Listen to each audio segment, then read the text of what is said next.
versé pour nos péchés. Seigneur, nous ne méritions pas cela, mais tu l'as fait pour nous. Alléluia, tu nous as donné la vie éternelle. Alléluia. Alléluia. Nous allons passer dans un moment de louange. Alléluia. À travers lui, nous avons eu la vie. À travers ce sang, nous avons été pardonnés de tous nos péchés. Tu n'en étais pas digne, j'en étais pas digne, mais il l'a fait pour nous. Alléluia. Et il nous a donné la vie éternelle en lui. Alléluia. Alléluia. Yesu ni wangu wa uzima wa milele. Yesu ni wangu wa uzima wa milele. Yesu ni wangu wa uzima wa milele. Yesu ni wangu wa uzima wa milele. Oh, Yesu ni wangu wa uzima wa milele. Yesu ni wangu wa uzima wa milele. Yesu ni wangu wa uzima wa milele. Yesu ni wangu wa uzima wa milele. Oh, Yesu ni wangu wa uzima wa milele. Yesu ni wangu wa uzima wa milele. Oh, wa uzima wa milele. Wa uzima wa milele. Oh, wa uzima wa milele. Oh, wa uzima. Oh, wa uzima wa milele. Oh, wa uzima. Wa uzima wa milele. Wa uzima. Yesu ni wangu wa uzima wa milele. Yesu ni wangu wa uzima wa milele. Oh, Yesu ni wangu wa uzima wa milele. Yesu ni wangu wa uzima wa milele. Oh, wa uzima wa milele. Oh, wa uzima wa milele. Oh, wa uzima wa milele. Wa uzima wa milele. Oh, wa uzima wa milele.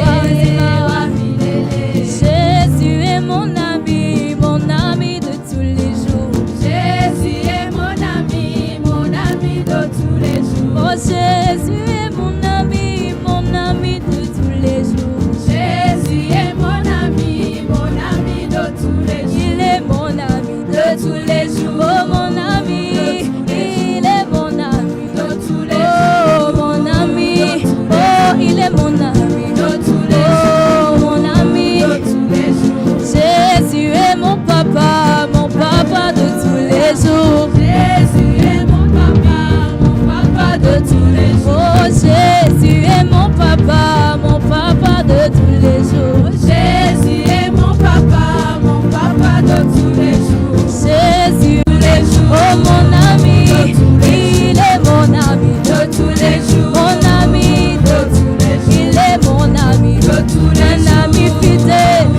Il est mon ami de tous les jours. Il est mon ami. Il est mon ami de tous les jours. Il est mon ami. Il est mon ami de tous les jours. Il est mon ami. Il est mon ami de tous les jours. Il est mon ami. Il est mon ami de tous les jours. Il est mon ami. Jésus est mon papa de tous les jours. Jésus est mon papa de tous les jours. Jésus est mon papa de tous les jours. Jésus est mon papa de tous les jours. Il est mon papa de tous les jours. Il est mon papa. Il est mon papa de tous les jours. Il est mon papa de tous les jours. Il est mon papa de tous les jours. Il est mon papa de tous les jours. Il est mon papa de tous les jours. Il est mon papa. Il est mon ami. Il est mon ami. Il est mon ami. Il est mon ami. Il est mon ami. Il est mon ami. Il ne change pas. Il reste le même. Il reste mon ami. Un ami fidèle. Il est mon ami. Il est mon ami. Il est mon ami. Il est mon ami. Il est mon papa. Il est mon papa. Il est mon papa. Il est mon papa. Yesu ni wangu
Je le loue avec ma voix. Je le loue avec ma voix. Je le loue avec ma voix. Je le loue avec ma voix. Je le loue avec ma voix. Je le loue avec ma voix. Je le loue avec ma voix. Je le loue avec ma voix. Je le loue avec mon chant. Je le loue avec mon chant. Je le loue avec mon chant. Je le loue avec mon chant. Je le loue avec ma voix. Je le loue avec ma voix. Et s'il me manque ma voix, je le loue avec mes mains. Et s'il me manque les mains, je le loue avec mes pieds. Et s'il me manque les pieds, je le loue avec mon âme. Et s'il me manque mon âme, c'est que je le loue là-haut. Je le loue avec ma voix. Je le loue avec ma voix. Je le loue avec ma voix. Je le loue avec ma voix. Je le loue avec ma voix. Je le loue avec ma voix. Et s'il me manque ma voix, je le loue avec mes mains. Et s'il me manque les mains, je le loue avec mes pieds. Et s'il me manque les pieds, je le loue avec mon âme. Et s'il n'y avait pas mon âme, Et s'il me manque les mains, je le loue avec mes pieds. Et s'il me manque les pieds, je le loue avec mon âme. Et s'il me manque mon âme, Et s'il me manque mon âme, je le loue avec ma voix. Je le loue avec ma voix. Je le loue avec mon chant. Je le loue avec ma danse.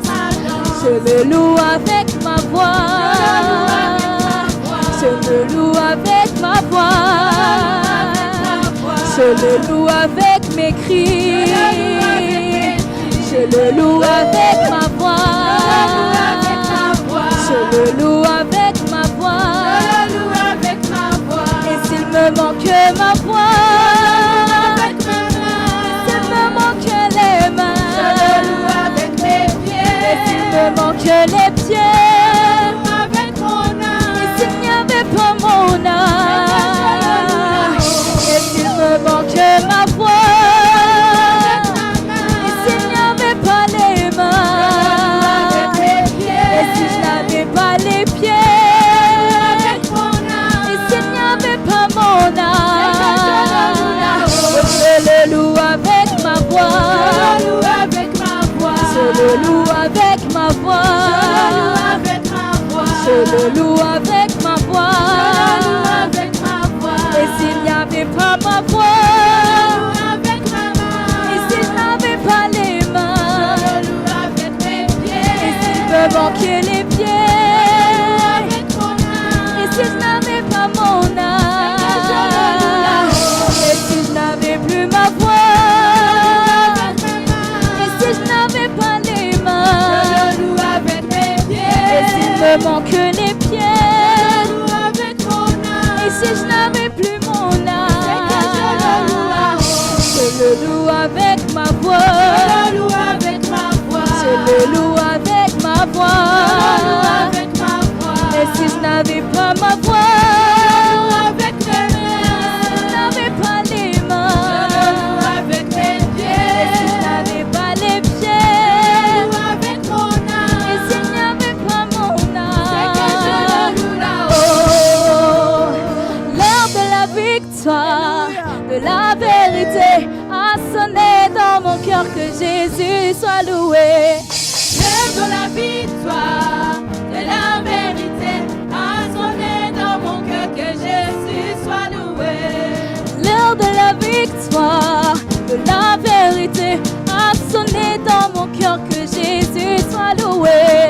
L'heure de la victoire, de la vérité a sonné dans mon cœur, que Jésus soit loué. L'heure de la victoire, de la vérité a sonné dans mon cœur, que Yahweh soit loué. L'heure de la victoire, De la vérité a sonné dans mon cœur, que Jésus soit loué. L'heure de la victoire, de la vérité a sonné dans mon cœur, que Jésus soit loué. L'heure de la victoire, de la vérité a sonné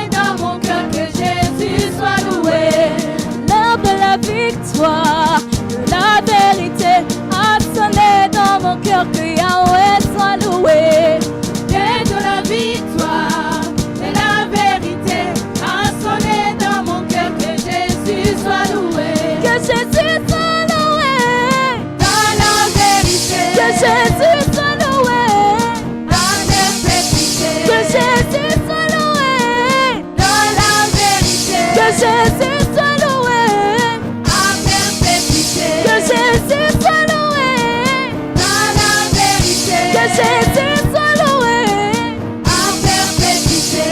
L'heure de la victoire, de la vérité a sonné dans mon cœur. Que Jésus soit loué. L'heure de la victoire, de la vérité. Que Jésus soit loué À perpétuité. Que Jésus soit loué. Dans la vérité. Que mon roi soit loué. À perpétuité. Que mon roi soit loué. Dans la vérité. Que mon roi soit loué. Que Jésus soit loué. Dans la vérité. Que Jésus soit loué. À perpétuité. Que Jésus soit loué. Dans la vérité. Que Jésus soit loué. À perpétuité. Te louons, tu es Dieu. Qui d'autre pouvons nous louer si ce n'est pas toi? Nous te louons, tu es Dieu. Qui d'autre pouvons nous louer si ce n'est pas toi? Te louons, Tu es Dieu. Qui d'autre pouvons nous louer si ce n'est pas toi?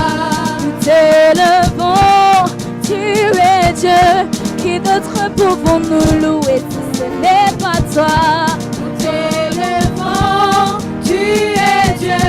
Qui d'autre pouvons nous louer si ce n'est pas toi?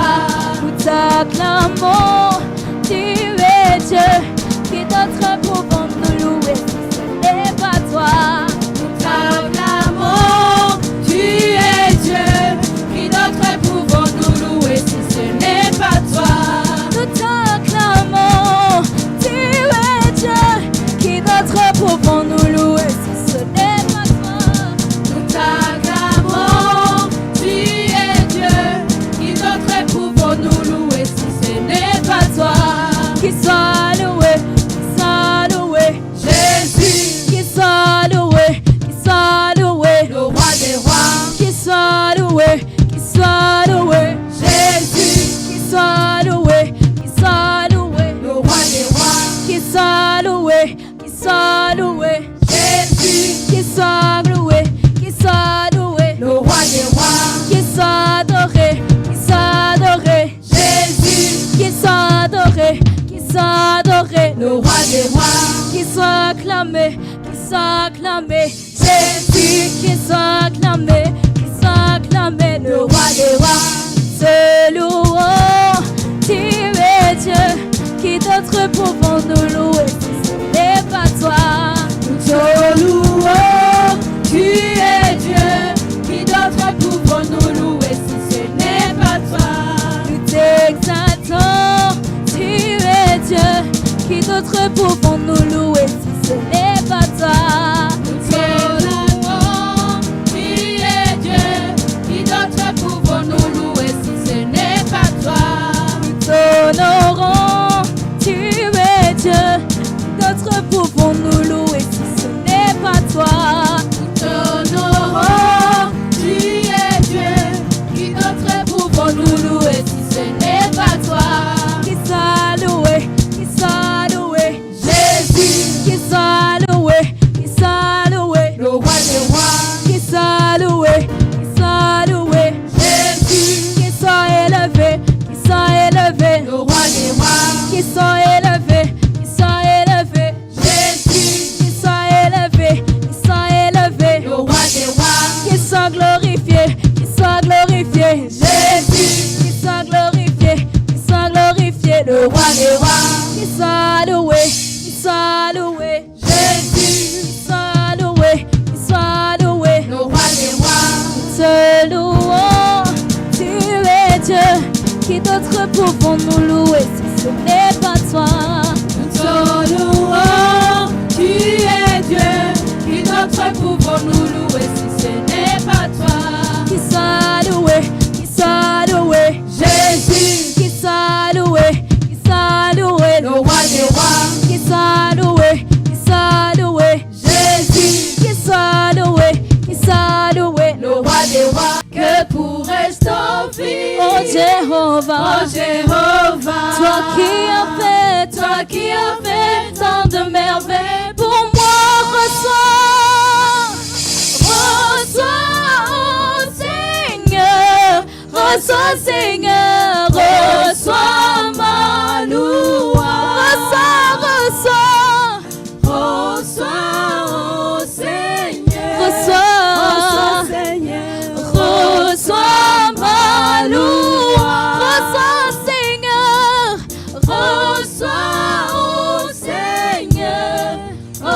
Seigneur, reçois ma louange. Reçois, oh Seigneur. Reçois, Seigneur. Reçois ma louange. Reçois. Reçois, oh Seigneur. Reçois, Seigneur. Reçois ma louange. Reçois ma louange. Reçois, oh Seigneur. Reçois, Seigneur. Reçois ma louange.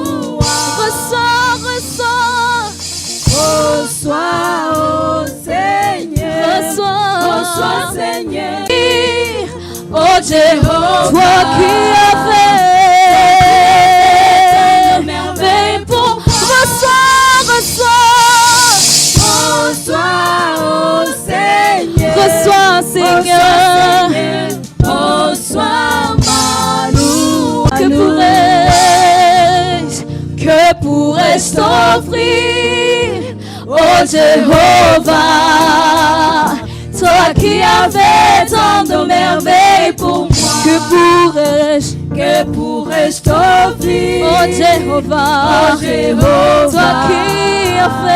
toi qui as fait tant de merveilles pour moi? Que pourrais-je t'offrir, oh Jéhovah, toi qui as fait tant de merveilles pour moi? Reçois, oh Seigneur. Reçois, Seigneur. Reçois ma louange. Reçois, oh Seigneur. Reçois, Seigneur. Reçois ma louange. Reçois, oh Seigneur. Reçois, Seigneur. Reçois ma louange. Que pourrais-je t'offrir, oh Jéhovah, toi qui as fait tant de merveilles pour moi? Que pourrais-je t'offrir, oh Jéhovah, toi qui as fait tant de merveilles pour moi? Reçois, oh Seigneur.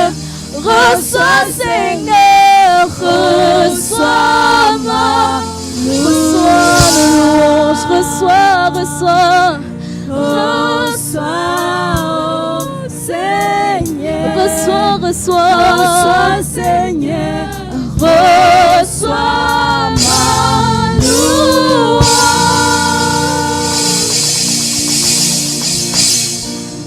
Alléluia. Amen, amen. Reçois notre louange, ô Seigneur. Ndabaramukije mwese mu izina rya Yesu. Je vous salue tous dans le nom de Jésus.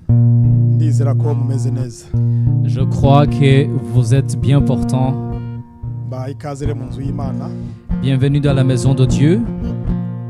Ijambo ry'Imana ratubwira ngo Imana yacu ibyagiye hagati y'amashimwe. La parole de Dieu nous dit que notre Dieu siège au milieu des louanges et de l'adoration de ses enfants. Kandi yitwa inzu y'Uwiteka. Et cet endroit s'appelle la maison de l'Éternel. Amen, amen. Amen. Reka twugurure Bibiliya zacu tuje mu ijambo ry'Imana. Nous ouvrons nos Bibles pour partager la parole. Afisa abandika mwitegura mu turiga.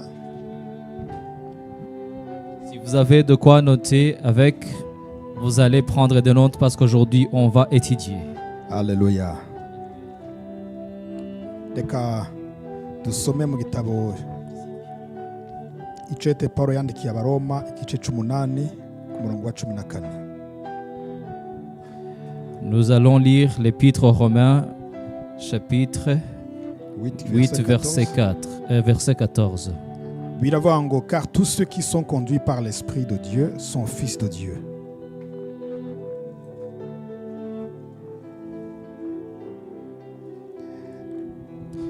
Abaroma umurongo wa 8 igice cya 8 umurongo wa 14 dusome mu izina rya Yesu. Aratubwira ngo abayoborwa n'umwuka w'Imana bose nibo bana b'Imana. Amen, amen. Data uri mu ijuru mu izina rya Yesu, Père, dans le nom de Jésus, turagushimiye umwanya w'ijambo ry'Imana. nous te remercions pour le temps de ta parole. Tugushimiye ibihe byiza byo guhimbaza tuvuyemo. Merci pour le bon temps de louange. Turagushimiye iri teraniro ry'uyu munsi. Nous te remercions pour l'assemblée d'aujourd'hui. Turagushimiye ko Mwuka Wera ari kumwe natwe. Nous te remercions parce que le Saint-Esprit est avec nous. Wadusezeraniye yuko ngo aho babiri canke batatu bazoba bari ngo uzobana nabo. Tu nous as promis que là où 2 ou 3 personnes seront ensemble, tu seras au milieu d'eux. Turagushimira rero kuri kumwe natwe. Merci d'être avec nous. Reka ibitangaza no twumiza bikurikira ijambo ryawe. Que les miracles et les prodiges accompagnent ta parole. Ukwiye kubohoka bohoke mu izina rya Yesu. Que celui qui doit être délivré soit délivré dans le nom de Jésus. Ukeneye gukira akire mu izina rya Que Yesu. celui qui a besoin de la guérison soit guéri dans le nom de Jésus. Icyo nanse n'imbaraga zose z'umwijima. Je refuse les forces des ténèbres dans le nom de Jésus. Izihagurutse kugira ngo zinobagure ijambo ryawe. Tout ce qui s'élève pour contrer ta parole, Turarisenya mu izina rya Yesu. nous les anéantissons dans le nom de Jésus. Amen, amen. Amen. Haleluya. Kaduha amashi menshi cyane Yesu. Acclamons beaucoup pour Jésus. Amen. Amen. Paulo yanditse amajambo dusomye mu gitabo cy'Abaroma. Paul a écrit ces paroles que nous venons de lire dans l'épître aux Romains. Atubwira ijambo rikomeye. C'est une parole très pertinente. Aravuga ngo nuko abayogwa n'umwuka w'Imana nibo bana b'Imana. Ceux qui sont conduits par l'Esprit de Dieu sont des enfants de Dieu. Amen. Amen. Tumaze iminsi tuganira ku majambo avuga ku rugendo. Ça fait des jours que nous parlons sur le voyage. Kurangiza neza urugendo rwacu. Bien terminer notre voyage. Kumenya kunesha les obstacles ziri mu rugo rugendo. Savoir comment vaincre les obstacles au cours du passage, au cours du chemin. Ubushize twabonye la vertu yitwa la fidélité mu rugo rugendo. Le dimanche passé, nous avons vu la vertu qui s'appelle la fidélité dans ce voyage. Uyu munsi ndagomba tuganire ku ijambo rivuga ngo ni gute dushobora kuyoborwa n'umwuka w'Imana. Et aujourd'hui, nous allons partager sur le thème qui est comment pouvons-nous être dirigés par l'Esprit de Dieu. Alléluia. Urumva ko ugo rugendo dukeneye yuko Mwuka Wera abana natwe. Donc dans ce voyage, nous avons besoin que le Saint-Esprit soit avec nous. Igihe Aburahamu abwiye umukozi wiwe ngo agende kumushakira umugore wa Isaka umwahungu wiwe. Quand Abraham a envoyé son serviteur d'aller lui chercher juste une épouse pour son fils, yamubwiye ngo uyoborwe n'Imana. il lui a dit sois conduit par Dieu. Maze umukozi we aragenda. Et son serviteur est parti. Ngo agenda arasenga. Et tout au long du chemin, il a continué à prier. Ashika ahantu hari iriba. Et arrivé sur un puits, maze arasenga Imana. il a prié. Man, umuntu aza kuza hano, umukobwa aza kuza hano. Il a dit, Seigneur, la fille qui va se présenter ici, ku giti ciwe akibwira kumpa amazi. Et de sa propre volonté qui va me donner de l'eau, ndamenye neza ko ari uyu.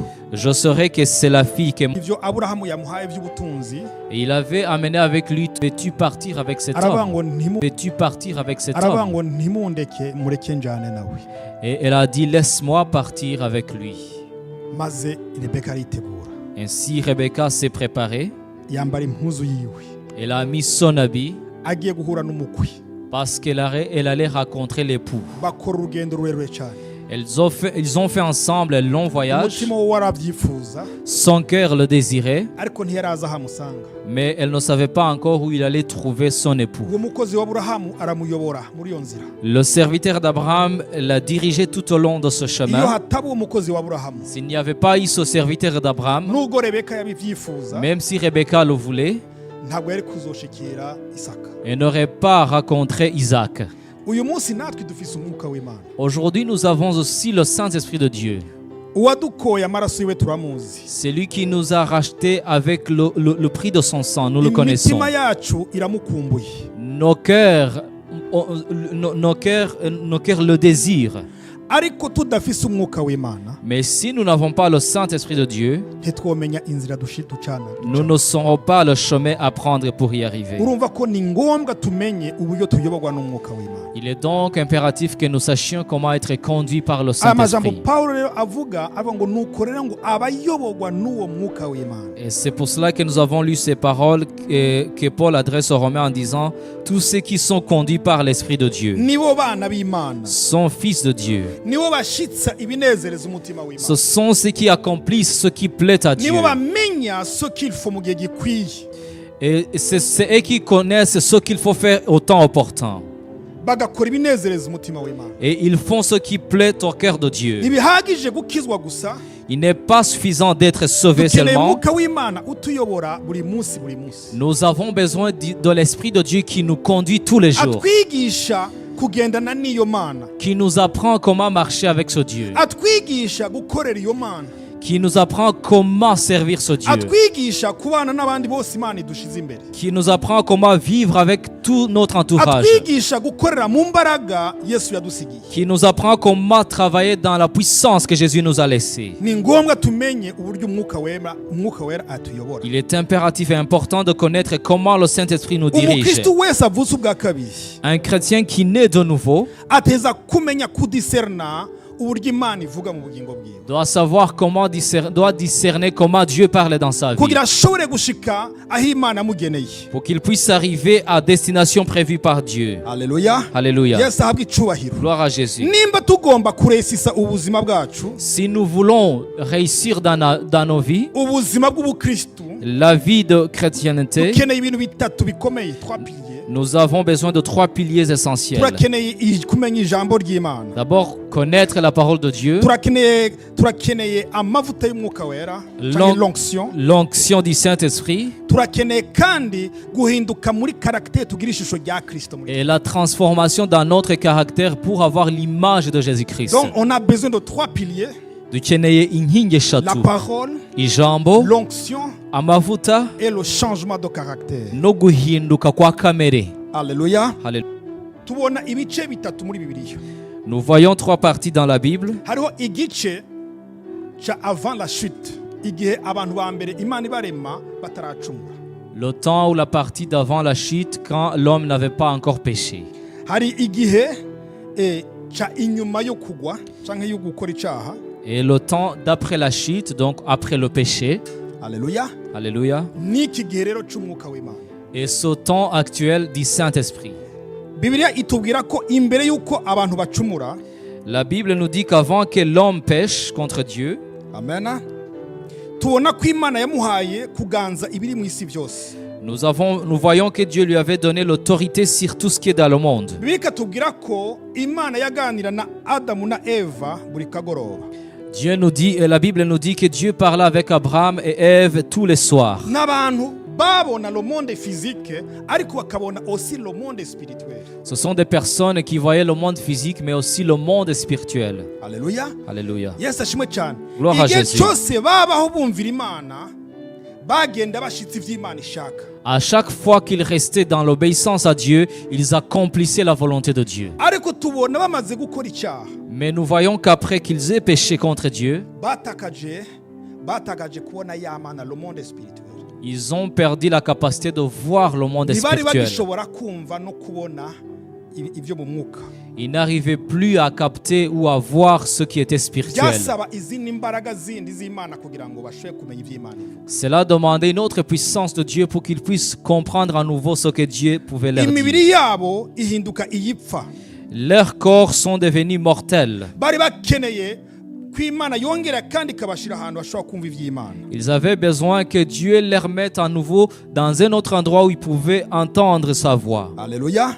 Uyu munsi natwe dukeneye umwuka w'Imana Aujourd'hui, nous avons aussi besoin du Saint-Esprit de Dieu kugira ngo atuyoborere kumenya ivy'Imana byose itugombako. pour qu'il nous dirige dans la connaissance de ce que Dieu veut sur nos vies. Umukristo yakijijwe Un chrétien qui est sauvé, atiga kumenya kuganira n'umwuka w'Imana, mais qui ne veut pas apprendre comment parler avec le Saint-Esprit de Dieu, urugendo ruzomugora. le voyage sera difficile pour lui. twavuze ngo Rebeka nubwo yari yifuza kuzobana na Isaka Nous avons vu que quand même si Rebecca voulait vivre avec yari Isaac, akeneye ubuyobozi bw'ujya mukozi wa Aburahamu. elle avait besoin de la direction du serviteur d'Abraham. bageze aho bajabuka umwonga Là où il devait traverser la vallée, Rebeka yateza kuja Rebecca devait traverser avec lui. bisaba ko baruhuka bararuhuka Si ça demandait d'avoir un repos, elle devait se bisaba ko reposer. baduga umusozi barawuduga S'il fallait monter une montagne, elle allait monter aussi. kugira ngo abone umukwe wiwe. Pour pouvoir voir son époux, Il avait besoin du serviteur d'Abraham. yari akeneye uwo mukozi cyangwa se umugaragu wa Aburahamu ngo amuyobore. Haleluya. Yesu ashimwe cyane. Gloire à Jésus. Hariho uburyo bune Il y a par quatre- lesquels Dieu nous dirige il y a 4 façons, 4 manières par lesquelles Dieu nous dirige mu isezerano rishasha. dans le Nouveau Testament. Haleluya. Alléluia. Uburyo bune. 4 façons, 4 manières dont Dieu nous dirige. Ubwa mbere, La première façon, le témoignage intérieur. ubuhamya bw'umutima wawe, bw'ubuzima bwawe. Amen. Donc, hari uburyo bune Imana ituyoboreramo muri uru rugendo. Il y a au moins 4 façons dont Dieu nous dirige, dont Dieu se sert pour nous diriger. Amen. Amen. Hariho ce témoignage intérieur. Ubwo buhamya bwo muri wowe ubwawe, bw'ubuzima bwawe. Icya kabiri ni ijwi ryo mu mutima cyangwa la voix de notre esprit. La deuxième façon, c'est la voix de notre esprit. Uburyo bwa gatatu, La troisième façon, c'est la voix du Saint-Esprit. ni ijwi ry'umwuka wera. Ndasubiramo, halo le témoignage intérieur. Hari ubuhamya bw'ubuzima bwawe muri wowe, Hariho la voix de l'esprit. ijwi ry'umwuka wawe, ry'umuntu Iyo wawe esprit w'imbere. mvuga si umwuka wera ni n'indi parti yawe yitwa l'esprit.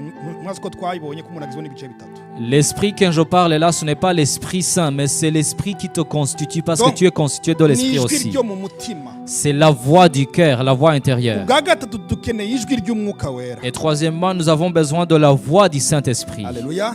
Alléluia. Ubwa kane Et quatrièmement, ni les visions, les songes, la parole de Dieu n'ibindi byose. ni ihishurirwa, inzozi, n'ibyo Imana itwereka ndetse n'ijambo ryayo. Wera amanukira kugira ngo ashobore kuganira n'ubuzima bwacu. C'est cette partie qui héberge le Saint-Esprit pour pouvoir parler à nos vies. Pawulo avuze ngo mwuka wera abwirikana n'umwuka wacu. Paul vient de nous dire que l'Esprit de Dieu rend témoignage ou parle avec notre esprit. Maze akadushingira intare ko turi abana b'Imana. Et il témoigne que nous sommes des enfants de Dieu. Urumva ko iyo utarakizwa Donc ça veut dire que quand tu n'es pas encore sauvé, umutima wawe uba uri kure y'Imana. ton cœur est encore loin de Dieu. Iyo utarakizwa Quand tu n'es pas encore sauvé, Imana iri kure. Dieu est encore loin de ta Ushobora vie. kumenyera ibyo mu rusengero. Tu peux t'habituer à ce qui se passe à l'église. Ushobora kuba ari umunyedini pe. Tu peux être un religieux juste simple comme Ariko ça. ntuzopfa wumvise ibivuye ku Mana. Mais tu n'entendras jamais dans cette situation ce qui vient de Dieu. Alléluia. Alléluia. Iyo dukijijwe rero Quand nous sommes sauvés alors, ahantu hahinduka muri twebwe la partie qui change en nous ni premièrement, umutima wacu cyangwa l'esprit yacu c'est notre esprit ou notre cœur. iba rokreye Il est recréé. ihinduka nshya Il devient nouveau. ntabwo iba restore Il n'est pas restauré, ariko iba rokreye. mais il est recréé à nouveau. Alléluia. Alléluia. Yesu ashimwe cyane. Gloire à Jésus. Nicyo gituma birivuga ngo nuko abari muri Kristo Yesu ducika abana b'Imana. C'est pour cela que la Bible nous dit que ceux qui sont en Christ deviennent alors des enfants de Dieu. Abo rero ni ukuvuga ngo wa mutima warahindutse Ça veut dire que leur cœur a changé umatanye n'Imana ubu. et il s'est attaché à Dieu maintenant. Alléluia. Alléluia. Ahandi Pawulo akavuga ngo abari muri Kristo ibya kera biba biheze. Et Paul dit encore que ceux qui sont en Christ sont devenus de nouvelles créatures. Donc des choses anciennes sont terminées. Mu mutima ni ahantu hakomeye cyane. Le cœur est très important Amen. pour l'esprit. Iyo dukijijwe rero Imana iduha umutima musha. Quand nous sommes sauvés, Dieu nous donne un nouveau cœur. Nuwo mutima uhinduka. C'est ce cœur qui change justement. Amen. Amen. Yesu ahabwe icyubahiro. Gloire à Jésus. Hano rero bitubwiye ngo rero iyo ngo uyu mutima wacu ubwiririkana na mwuka wera ukatwemeza que nous sommes des enfants de Dieu. Et la Bible vient de nous dire dans ce passage du verset 16 que c'est l'Esprit de Dieu qui rend témoignage à notre esprit que nous sommes des enfants de Dieu. Amen. Amen. turacari kuri témoignage intérieur. Proverbe 20-27. Nous parlons sur le témoignage intérieur et nous lisons Imigani 20-27. Le souffle de l'homme est une lampe de l'Éternel. Il pénètre jusqu'au fond des entrailles. Le souffle de l'homme est une lampe de l'Éternel. Il pénètre jusqu'au fond des entrailles. Umwuka w'umuntu ni urumuri yahawe n'Uwiteka rusesengura ibihishwe mu mutima. Amen. Amen. Yesu ahabwe icyubahiro. Gloire à Jésus. Uyu munsi abakijijwe Ceux qui sont sauvés aujourd'hui, ntabwo dufise seulement l'esprit sur nous, nous n'avons pas seulement l'esprit sur nos vies, ariko twumvise ko dufise l'esprit indani muri twebwe. mais nous avons plutôt l'esprit à l'intérieur de nous. Amen. Amen. Yesu ashimwe cyane. Gloire à Jésus. Nta na hamwe tubona muri Bibiliya Nulle part dans la Bible on voit ahantu havuga ngo abana b'Imana bamwe bakizwa ngo bayoborwa n'abahanuzi. que des enfants de Dieu, ceux qui ont été sauvés, sont dirigés par les prophètes. Ariko batubwira ngo ils sont guidés par l'esprit de Dieu. Mais nous voyons qu'ils sont guidés par l'Esprit de Mu Dieu. isezerano rya kera bayoborwa n'abahanuzi. Dans l'ancienne alliance, ils étaient dirigés par les prophètes Kubera ko umutima wabo utari transformé. parce que leur cœur n'était pas encore transformé. Bari bakeneye umuhanuzi Ils avaient besoin d'un prophète kubabwira ibivuye ku Mana. qui leur parlait ou qui devait leur parler de ce qui Bikabayobora aho vient bari de Dieu buce. pour être dirigés dans leur Ariko uyu chemin. munsi mu isezerano rishasha Mais aujourd'hui, dans la nouvelle iyo alliance, umuntu yizeye Kristo quand une personne croit en Christ, nuvuga ngo ton esprit est transformé. umwuka umutima wawe urahinduka Alléluia.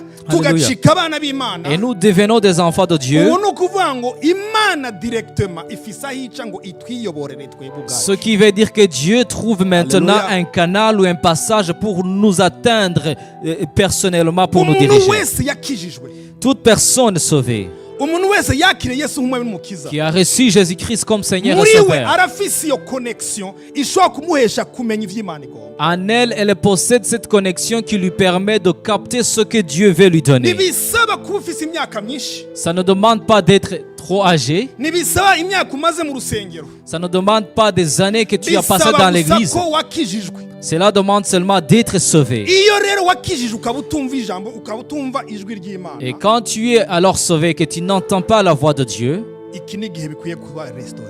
c'est un temps maintenant que tu dois être Haba hari restauré. ikibazo. Ça veut dire qu'il y a un problème. Amen. Amen. Yesu ashimwe cyane. Gloire à Jésus. Uyu munsi kubera ko tubona abantu benshi birukira cyane abahanuzi, Pourquoi aujourd'hui nous voyons beaucoup de gens courir derrière les prophètes? kimwe nuko hariho ignorance. Premièrement, c'est parce qu'il y a de l'ignorance. Alléluia. Alléluia. Ntibazi ku bwabo igihe yakijijwe afise connexion directe avec Dieu. Ils ne savaient pas qu'ils possèdent la connexion directe avec Dieu au moment où ils sont sauvés. Ntamenye uburyo ari buganire n'Imana, Ils ne savaient pas comment communiquer ou parler avec Dieu. ugasanga rero umuntu arajuragirika buri gihe. Et donc une personne est confuse et commence à courir derrière les gens. Akeneye umuntu umubwira ivy'ivuye ku Mana. Il a besoin de toujours avoir quelqu'un qui lui parle de la part de Dieu. Kenshi akamwamo amadérapage. Et souvent, il y a des dérapages qui arrivent par ces situations. Alléluia. Alléluia. Yesu ashimwe cyane. Gloire à Jésus. Nuvuga ngo iyi mirongo twasomye Ces passages que nous venons de lire itwereka ko nk'abana b'Imana nous démontrent qu'en tant qu'enfants de Dieu, nous pouvons et nous devons nous attendre à être dirigés ou guidés par le Saint-Esprit. dushobora kandi dushobora kwiringira yuko dushobora kumva ijwi ry'Imana, Imana ikayobora umwuka wacu. Shengero ry'Imana. Église de Ni Dieu. ngombwa uno munsi ishengero ribe irikomeye. Il est nécessaire que l'Église soit forte. Nta kizodukomeza tutize kwiga kumenya no kubana n'umwuka wera. Et rien ne nous rendra forts si nous n'acceptons pas d'apprendre comment vivre avec le Saint-Esprit. Abantu benshi bazohusha rendez-vous na Kristo igihe azoza kubatora. Beaucoup de gens rateront le rendez-vous quand Christ viendra les prendre. Atari uko bakoze ibyaha wanashaka, Pas parce qu'ils auront ou elles auront péché, kubera ko ukutamenya kuri muri bo. mais juste à cause de leur ignorance. Igihe Yesu azoza ku bicu Quand Jésus viendra, ngo mu kanya ko gukubita urugohe dans un temps très court, ngo abantu bafise umwuka w'Imana, les gens qui ont de l'Esprit de Dieu, bamwe Pawulo avuga ngo bayoborwa n'umwuka w'Imana, ceux qui sont dirigés par l'Esprit de Dieu, bazomenya ko igihe kigeze sauront qu'il est temps ngo ngo ako kanya ngo bari ku isi bahindurirwa imibiri. Et en ce temps même, ceux qui sont dans le monde ou qui seront dans le monde Ariko seront hazoba hari transformés. benshi mu rusengero, Mais il y en aura beaucoup dans l'église, hazoba hariho benshi mu nzu y'Imana, il y aura beaucoup dans la maison de hazoba hari Dieu, benshi mu bakijijwe beaucoup de gens parmi les sauvés batazumva iyo nzamba qui n'entendront pas la trompette ko batabaye maso, parce qu'ils n'ont pas été éveillés, batize kuyoborwa n'uwo mwuka parce qu'ils wera, n'ont pas appris à être dirigés par le canke Saint-Esprit. Yesu azobasanga bari kure y'aho mwuka wera Ou avugira. peut-être que Jésus les trouvera loin de là où l'Esprit de Dieu les parle. Amen. Amen. Yesu ashimwe cyane. Gloire à Jésus. Inkuru y'abakobwa 10 L'histoire ou la parabole des 10 vierges. ngo bamwe muri 10 harimo 5 b'abanyabwenge na 5 ngo b'ibijuju. Parmi les 10, il y en avait 5 qui étaient sages et d'autres qui étaient insensés. Ngo bose bari bafise ngo rendez-vous yo kwakira umukwe. Elles devaient tous ensemble répondre au rendez-vous avec Bari l'époux. batoranijwe. Elles étaient choisies. Uyu munsi twobageranya ati ni abakristu bari barindiriye umukwe. Aujourd'hui, on peut les comparer à des chrétiens qui attendent l'époux. Igitandukanya abo batanu b'abanyabwenge na batanu bisaba ibijuju La différence entre les 5 sages et les 5 insensés, na mavuta bari bafise. c'est l'onction qu'ils possédaient ou l'huile qu'ils possédaient. Ikimenyetso cy'umwuka w'Imana. Le symbole du Saint-Esprit de Dieu. Bamwe ntibakomeje gushaka ayo mavuta. Certaines d'entre elles n'ont pas continué à chercher cette onction. Baravuga bati nubwo yaduheranye tuzoyashaka n'ejo hari umunsi. Elles se sont servis seulement de ce qu'elles avaient et elles se sont dit, nous allons chercher de Ngo notre maze onction bumva après. izamba ngo umukwe araje. Et soudainement, elles ont entendu la trompette que l'époux arrivait. Ngo batangura kurondera amavuta bayasaba kuri bagenzi. Elles ont commencé à chercher de l'huile en demandant à leurs collègues. Icyababujije kubana n'umukwe. Qu'est-ce qui leur a empêché de vivre avec Si uko l'époux? batari banditswe. Ce n'est pas parce qu'elles étaient haïes. Nuko batabaye maso kurondera amavuta. C'est parce qu'elles n'ont pas resté et n'ont pas été sages pour rester dans Uyu l'onction. munsi mu isezerano rishasha Aujourd'hui, dans le Nouveau Testament, kuba umukristo nuko ufise umwuka w'Imana. être un chrétien veut dire tout simplement posséder le Saint-Esprit de Dieu. Naho utobukundana na pastor. Même si tu n'es pas ami avec le pasteur, Naho abayobozi baba batakuzi. même si les dirigeants ne te connaissent pas, Ariko nimba ubana n'umwuka wera. mais si tu vis avec l'Esprit de Dieu, Nagira ngira ngo nabo nyene bazoteba bakumenye. je vais te dire que ces derniers aussi finiront par te reconnaître. Turi kumwe? Alléluia. Icyo dukwiye kwihatira buri mukristo wese. Ce que nous devons faire en tant que chrétiens, Buri mukozi w'Imana wese. tout serviteur de Dieu, Nukuzigama ayo mavuta twahawe. c'est de garder cette onction que nous avons reçue. Haleluya. Alléluia. Imana dufashe cyane. Que Dieu nous aide. Iyo atabaye kuyoborwa n'umwuka wera, S'il n'y a pas la direction ou la conduite du Saint-Esprit, dutangura kuyoborwa na les 5 sens. nous finissons par être dirigés par nos 5 sens. Kugira ngo uvyumveho gatoyi. Pour comprendre un peu cela, Uyu muntu mubona w'inyuma cette personne que vous voyez à l'extérieur agizwe n'umubiri mubona. est faite de la chair, du corps que vous voyez. Uyu ayoborwa na les 5 sens. Et il est dirigé par les 5 sens. Hariho kubona, Il y a la vue. nshobora gutambukiraho namaze kuraba. Donc quand je marche, je vois là où je veux. Nshobora gukorakora lotushe. Donc il y a le toucher aussi, le fait de toucher sur quelque chose Nkamenya ko hariho danger. pour savoir qu'il y a un danger Nshobora peut-être. kumoterwa. Il y a aussi l'odorat. Nshobora kumva. Je peux écouter lui. Alléluia. Alléluia. Nshobora no kandi no kuvuga. Et je peux aussi parler. Nizo les 5 sens. Ce sont ces 5 sens, Ariko izo nizodushikana mu ijuru. mais ces derniers ne peuvent pas nous amener au ciel. Igihe Adamu yacumura, Quand Adam a péché, yari azifise. il en avait ces 5 sens. Ntabwo yacitse impumyi. Il n'était pas devenu aveugle. Icyacitse rero Mais ce qui a été coupé, ni rwa ruhande rwa l'esprit. c'est juste sa partie de l'esprit. Amen. Alléluia. Imana idufashe cyane. Que Dieu nous aide. Oh haleluya. Alléluia. Turakeneye rero so témoignage intérieur. Nous avons besoin du témoignage intérieur. Amen. Amen. Ni igishinga ntaye cyo mu mutima C'est ce qui témoigne de notre cœur, kitwemeza ko ivyo turimwo ari iby'ukuri. qui nous confirme que ce que nous vivons ou ce que nous avons cru est vrai. Haleluya. Alléluia. Aho ushobora kuvuga ngo ndumva ko ibintu ari byo cyangwa atari byo. Où tu pourras dire, je sens et je comprends que ces Ça c'est choses le sont vraies ou témoignage pas. intérieur. C'est le témoignage intérieur. Umuntu ashobora kuza akakubwira ikintu. Une personne peut venir te dire quelque Iyo ubana chose. n'Imana Quand tu vis avec Dieu, ukumva ko ikintu akubwiye akubesha. tu commences à douter en disant, c'est pas vrai ce qu'elle Ariko me dit. ntushobora kumenya icyo akubeshemo.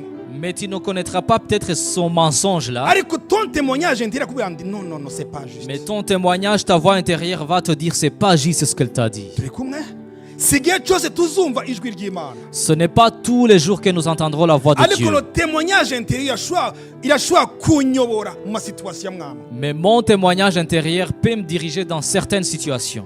kugira ngo iyi témoignage ibe développé Et pour que ce témoignage soit développé, bisaba kumva icyo Imana, kugira umuhate wo gushaka kumenya icyo Imana ivuga. cela me demande le courage et la force de vouloir entendre ce que Dieu dit. Bibiliya ivuga ngo fais de l'éternel tes délices, La Bible nous dit, uhimbagwe n'Uwiteka ngo nawe azoguha icyo umutima wawe wifuza. fais de l'Éternel tes délices et il te donnera ce que ton cœur désire. Iyo twiga gukora ibyiza, Quand nous apprenons à faire le iyo bien, twiga gukora ibyo Imana ishaka, quand nous apprenons à faire ce que Dieu veut, Imana ihindura imitima yacu Dieu change nos cœurs igasigara yifuza nk'uko Imana yifuza. et ces cœurs commencent maintenant à désirer comme Dieu Igihe rero désire. Imana itaravuga, Avant que Dieu parle alors, le témoignage intérieur irambwira ko ndi muri ivyo canke ntari muri ivyo. mon témoignage intérieur peut me dire si je suis dans le vrai ou dans le faux, Ariko iyo dans le désordre, dans le désordre. iyo uba dans le désordre, Et quand tu vis dans le iyo désordre, témoignage iraba obscurci, ce témoignage va être obscurci. ntumenya ko uri mu bihe byiza cyangwa uri mu bihe bibi. Tu ne sauras pas si tu es dans les bons moments ou dans les mauvais moments. Nico gituma bitubwira ngo rinda umutima wawe kuruta ikindi cyose. C'est pour cela que la Bible nous dit que nous devons garder notre cœur plus que toute autre chose. Amen. Amen. Alors, kwiga kumva ico mwuka avuga. Apprendre alors à écouter ce que l'Esprit de Dieu dit Pas l'esprit de Dieu, ton esprit. et à ce que mon esprit ou mon intérieur me dit. Kuko twumvise ko iyo umuntu akijijwe son esprit est recréé. Nous avons vu que quand une personne est sauvée, son esprit est Umutima recréé. wawe warahindutse. Donc le cœur change. Hari ibintu utagikunda. Il y a des choses que tu n'aimes plus. Niyo ugeze ahantu situation cyangwa ahantu nk'ubu tufate winjiye nk'ahantu mu kabare, wumva umutima wawe ugata ahantu ntukwiye no kuhaca. Il y a même quand tu entres dans certains endroits, ton cœur te dit que tu ne dois pas vraiment fréquenter de tels endroits. Ushobora no kwinjira mu nzu ukumva ngo ahantu hari ikirere kitameze neza. Tu peux même sentir une atmosphère différente quand tu entres dans une Iyo maison. wiga kumva ico ton esprit ivuga, Quand tu apprends à écouter ce que ton propre esprit dit, agatimanama kawe ta conscience, kuko wakijijwe, parce que tu es sauvé, amen, Amen, birakuyobora. cela te dirige. Turi kumwe? Sommes-nous ensemble? Ni kimwe kigufasha kwinjira muri iyo nzira y'Imana. C'est juste un des moyens qui te permet de garder le chemin de Dieu. Alléluia. Alléluia. Iyi témoignage intérieur Alors le témoignage intérieur nayo nyene iri surnaturel. est aussi surnaturel. Iyo wize kumva umutima wawe, Quand tu apprends à écouter ton propre cœur, turi kumwe? Kwiga kumva umutima wawe. apprendre, étudier comment écouter ton propre cœur. Iyo ugira ibihe byo kwihererana n'Imana, Quand tu as des temps d'intimité avec ton ibihe byinshi Dieu, byo kwiyizora ushaka mu maso y'Imana, où tu t'isoles pour chercher la face de en Dieu. même temps wiga kumviriza icyo umutima wawe ukubwira. En même temps, tu vas apprendre à écouter ce que ton propre cœur te dit. Kenshi satani akwinjiza mu activité adahagarara, La plupart des fois, le diable te fait entrer dans des activités interminables, nazo ari activité nziza, même si ce sont des bonnes activités. ariko bizokugora kumenya kumva icyo umutima wawe ukubwira. Mais cela te sera difficile d'écouter ce que ton propre cœur te dit, Mvuze umutima uvuge l'esprit. ce que ton propre esprit te dit. Amen. Yesu ashimwe cyane. Gloire à Jésus. Oh, haleluya. Alléluia.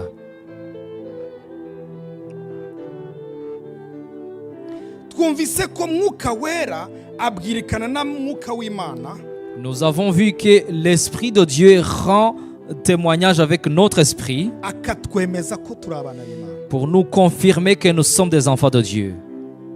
Urumva ko iyi connection niyo impesha kumenya uko mpagarara mu masituwasiyo amwamwe. C'est donc cette connexion qui me donne la capacité de savoir comment me tenir dans les promesses de Dieu. Nivyo binyibutsa ko ndi umwana w'Imana. C'est cela qui me rappelle que je suis enfant Hari de ibintu Dieu. ashobora gukora kuko mwuka wera akomeza kumbwira ko ndi umwana w'Imana. Il y a des choses que je ne fais pas parce que l'Esprit de Dieu me dit que je suis un enfant de Ntajwi Dieu. nkeneye kumva. Dans ce cas, je n'ai pas même besoin d'entendre la Ariko voix. umutima wanje urabimbwira. Mais mon esprit me le dit. Niyo témoignage intérieur. C'est ça le témoignage intérieur. Alléluia. Alléluia. Yesu ashimwe cyane. Gloire à Jésus. Alors, ni gute dushobora kwedika notre esprit. Comment alors pouvons-nous éduquer notre esprit kugira ngo ugume ahantu wumva iby'Imana? pour que notre esprit reste là Ni où gute je twoyirera? dois écouter Dieu? Comment pouvons-nous l'éduquer? Alléluia. Alléluia. Yesu ahabwe icyubahiro. Gloire à Jésus. Donc dukwiye d'abord kumenya ko turi igihe twakijijwe, nous sommes des êtres spirituels. Nous devons d'abord connaître que quand nous sommes sauvés, nous devenons des êtres spirituels. Turi kumwe? Iyo dukijijwe nta muntu abinyemeza, ndavyumva uravyumva. Quand je suis sauvé, personne ne va me confirmer cela. Je le sens et tu peux le sentir en toi aussi. Amen. Amen. Yesu ashimwe cyane. Gloire à Jésus. Donc hariho uburyo butandatu budufasha kwedika notre esprit cyangwa kwedika wa mutima uvamo mon témoignage intérieur. Il y a au moins 6 façons qui nous aident à éduquer notre esprit. Donc, ce cœur qui deviendra mon témoignage intérieur. Alléluia. Alléluia. Icyambere La première façon, mu kumedita ijambo ry'Imana. c'est la méditation de la parole de Dieu. Amen. Mu kumedita ijambo ry'Imana. Dans la méditation de la parole de Dieu.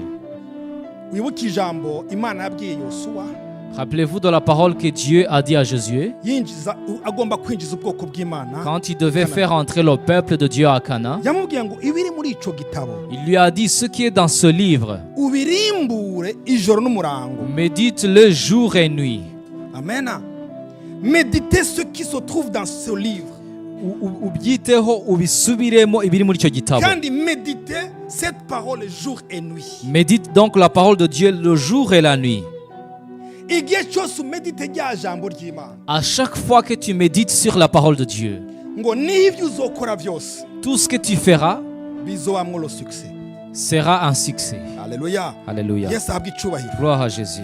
Ntushobora gutambukira cyangwa kuronka ubwenge bw'Imana utamedita la parole de Dieu. Tu ne peux pas avoir ou recevoir la connaissance de Dieu, la sagesse de Dieu, si tu ne médites pas la parole de Dieu. Kubera ko la sagesse iva ku Mana yitransmeta est transmise par le Saint-Esprit au travers de notre esprit. Kuko ubwenge buva ku Mana buca muri uwo mwuka wera ari kuvugana n'umwuka wacu. Amen. Amen. Yesu ahabwe icyubahiro. Gloire à Jésus. Donc la sagesse cyangwa ubwenge bw'Imana La sagesse de Dieu, n'uburyo bwiza butwinjiza cyangwa budushoboza gukora iby'Imana igomba. c'est la bonne manière qui nous donne la capacité d'accomplir la volonté de Dieu. Iyo rero medite la parole de Dieu, Et quand je médite sur la parole de Dieu, mba ndiko nshaka ubwenge bw'Imana, je suis en train de chercher la sagesse de Dieu. mba ndiko nkurura umutima w'Imana. Je suis en train d'attirer le cœur de Dieu vers moi. Kumedita ijambo ry'Imana c'est quoi? Qu'est-ce que la méditation de la parole? Le mot méditer Le mot méditer rigeranywa n'ijambo rivuga ngo rumine, kwa kundi inka yuza. il est comparé au mot ruminer comme les vaches ou les herbivores Urabona ko le irarya font. ibyatsi, Normalement, les vaches broutent les herbes, hagera ku mugoroba ikongera ikabisora ikabigarukana ikabinoganza neza. mais plus tard, la vache va ressortir l'herbe qu'elle avait broutée. Elle va commencer à mâcher très bien pour l'avaler. Ijambo ry'Imana nsomye rero. Et alors, la parole de Dieu que je lis dans La la Bible, méditation c'est quoi? qu'est-ce que la méditation? Dufate nasomye Zaburi ya 53. Imaginons que j'ai lu les psaumes Uhoraho 23. n'umwungere wanje, L'Éternel est mon berger. sinzokena. Je ne manquerai de rien. Alléluia. Alléluia. Uhoraho n'umwungere wanje. L'Éternel est mon berger. La méditation, Et alors la méditation, subiramo iryo jambo. je vais répéter cette parole. Iyo ngenda ndarisubiramo. Quand je marche, je répète la parole. Ndaririmina. Je rumine donc la parole. Ndiko ndagenda ndarivuga uhoraho n'umwungere. En marchant, je me répète la même parole. L'Éternel est Guma mon berger. ndarisubiramo. Je la répète constamment. Ndaryatura. Je la proclame. Alléluia. Alléluia. Uko ndarivuga Et- riza gutransforma ubuzima bwawe. Et plus je la proclame, elle va transformer ma vie. Alléluia. Alléluia. Sinzokena. Je ne manquerai de rien. Sinzokena. Je ne serai pas Kuko uhoraho pauvre, n'umwungere wawe. puisque l'Éternel est mon Fashe iryo berger. jambo ryonyene. Je prends juste cette portion de la parole et je vais au travail. Uhoraho n'umwungere wawe. L'Éternel est mon berger. Sinzokena. Je ne manquerai de rien. Abyagiza mu cyanyu cy'ubwatsi butotahaye. Et elle me fait reposer dans de verts pâturages. Andondora ahari amazi adasuma. Elle me conduit dans les sources d'eau Nguma paisibles. nsubiramo rya jambo. Et je répète la parole. Ndagirirwamo. Et je médite toute la journée. Ndarimedita. Je la médite tout au long de la Ntugire journée. ubwoba, nzoba ndi kumwe nawe. N'aie pas peur, je serai avec toi tout le temps. Sindarivuga haje ikinteye ubwoba. Je ne la proclame pas quand j'ai peur Ndarivuga seulement. umwanya wose. Je la proclame tout le temps. Ntugire ubwoba. N'ayez pas peur, Ndi kumwe nawe. parce que je suis avec toi. Nzobana nawe. Je serai avec toi. Amazi ntazokurengera. Et tu ne seras pas Nuzoca noyé. mu muriro, Quand tu traverseras le umuriro feu, ntuzoguturira. le feu ne te brûlera pas. Nguma mrumina. Je continue à ruminer. En fait, c'est ça la méditation. C'est ça la méditation. Iyo médite la parole de Dieu. Quand je médite la parole de Dieu, Ndiko nendika mon esprit. je suis en train d'éduquer mon esprit Turi kumwe Sommes kugira ngo ensemble. ritwebere mu ijambo ry'Imana. pour que mon esprit demeure dans la parole de Nakujya Dieu. twedika umubiri tukagira siporo. Comme nous nous exerçons physiquement. Imana yabwiye Yosuwa ngo niwakomeza kumedita. Et Dieu a dit à Josué, si tu continues à méditer la parole, Ntiyamubwiye ngo niwamemoriza. il ne lui a pas dit si tu mémorises la parole. Juste méditer. Méditer. Amen. Amen. Mba ndiko nakirisa la sagesse de Dieu. Là, je suis en train d'acquérir la sagesse de Dieu. Ntibiba mu munsi umwe. Et ça ne se passe pas dans Ariko un ni seul jour. igikorwa cya tous les jours. C'est une activité de tous les Iyumvire jours. umwaka uheze umedita. Imaginons alors si une année passe dans la Aho uzoba bénédiction. ugeze mu mwuka. Où seras-tu en esprit? Ubu uriko udevelopa canke wedika wa mutima wawe. Tu es en train d'éduquer ou de développer ton Uriko esprit. udevelopa le témoignage intérieur. Tu es en train de développer ton témoignage intérieur. Amen. Amen. Yesu ashimwe cyane. Gloire à Jésus. Oh haleluya. Icya kabiri twihuse Et la deuxième façon kidufasha kweduka notre esprit qui nous permet d'éduquer notre esprit, ni kupratika la parole. c'est la pratique de la parole. Gushira mu bikorwa ijambo ry'Imana. Mettre en action la parole de Dieu que tu as appris. Wandike Yakobo 1:22. Vous pouvez écrire Jacques chapitre 1er verset 22. Wandike na Esaïe 1:19. Vous pouvez aussi écrire Ésaïe 1:19. Amen. Amen. Muri Jacques 1:22 haravuga ngo mettez en pratique la parole et ne vous bornez pas à l'écouter en vous trompant vous-même par de faux raisonnements. Yakobo 1:22 haratubwiye ngo ariko rero mujye mukora iby'iryo jambo atari ugupfa kuryumva gusa mwishuka. Aha. Ngo mettez en pratique. Mukore iby'iryo jambo. Hariho d'abord la méditation. Il y a d'abord la méditation qui a précédé, Imesha kudevelopa umutima wanje kuba mu vy'Imana. qui développe mon cœur à demeurer dans la présence de Dieu. Ijambo renza guhabwa. Et alors la parole que je vais recevoir dans Imana cette iza situation, kumpa. ce que Dieu va me donner, Alléluia. alléluia, Bibiri ijambo ry'Imana itubwiye ngo rishire mu bikorwa. la Bible, la parole de Dieu nous demande de la mettre en pratique. Aho rimbwiye kwihana nteza kwihana. Que là où la parole me dit ou me demande de me repentir de mon péché, Aho je dois le rimbwiye faire. guhaguruka nkwiye guhaguruka. Si la parole me demande de me lever, je dois me lever. Ngo bitabaye gutyo. Et si ce n'est pas comme ça, Ikaba gusa kuryumviriza nturishire mu bikorwa. si ce n'est que simplement l'écoute sans pratique, Bibiliya yatubwiye igifaransa ngo ne vous bornez pas l'écouter en vous trompant vous-même. Ngo usa n'umuntu aba ariko aribesha ubwiwe. c'est comme si tu te trompais toi-même en l'écoutant seulement mais sans pratique. Alléluia. Alléluia. Yesu ashimwe cyane. Gloire à Jésus. Tugaruke kuri ya verset ya Psaume 23. Revenons sur notre verset du psaume 23. Nshikiwe n'ikibazo. Donc, un problème m'arrive, par exemple, Ntanguye kugira ubwoba. et j'ai peur. Turi kumwe. Alors que je devais pratiquer la parole ivuga ngo uhoraho niwe mwungere wawe. Alors que dans cette situation, je devrais pratiquer cette parole qui est l'Éternel est mon berger. Dawidi Imana imaze kumubuza kwiyubakira inzu y'Imana.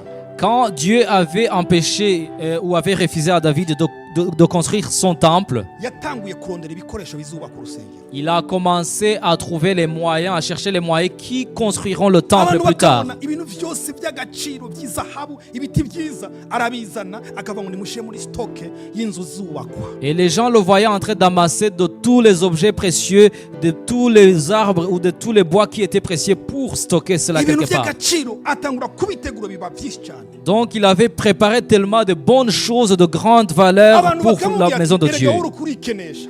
Et les gens lui disaient, mais tu es en train de t'appauvrir. Wowe nunakuri kurikenesha. Ne vois-tu pas que tu t'appauvrisses? Ati uhoraho niwe mwungere wawe. Et il disait, l'Éternel est mon berger. Sinzokena. Je ne manquerai de rien. Alléluia. Alléluia. Donc akomeza gukonfesa la parole. Il a continué à confesser la parole. Ashira mu pratique rya jambo yakiriye. Et il l'a pratiqué. Niryo niryo ryahumurije umutima wiwe. C'est cette parole qui a soulagé son cœur. Haleluya. Alléluia. Yesu ashimwe cyane. Gloire à Jésus. Icya gatatu La troisième façon, ni gushyira ijambo ry'Imana ubwa mbere mu buzima bwacu, en mettant la parole de Dieu en premier dans nos vies. donc la parole de Dieu doit être prioritaire, doit être la priorité de notre vie.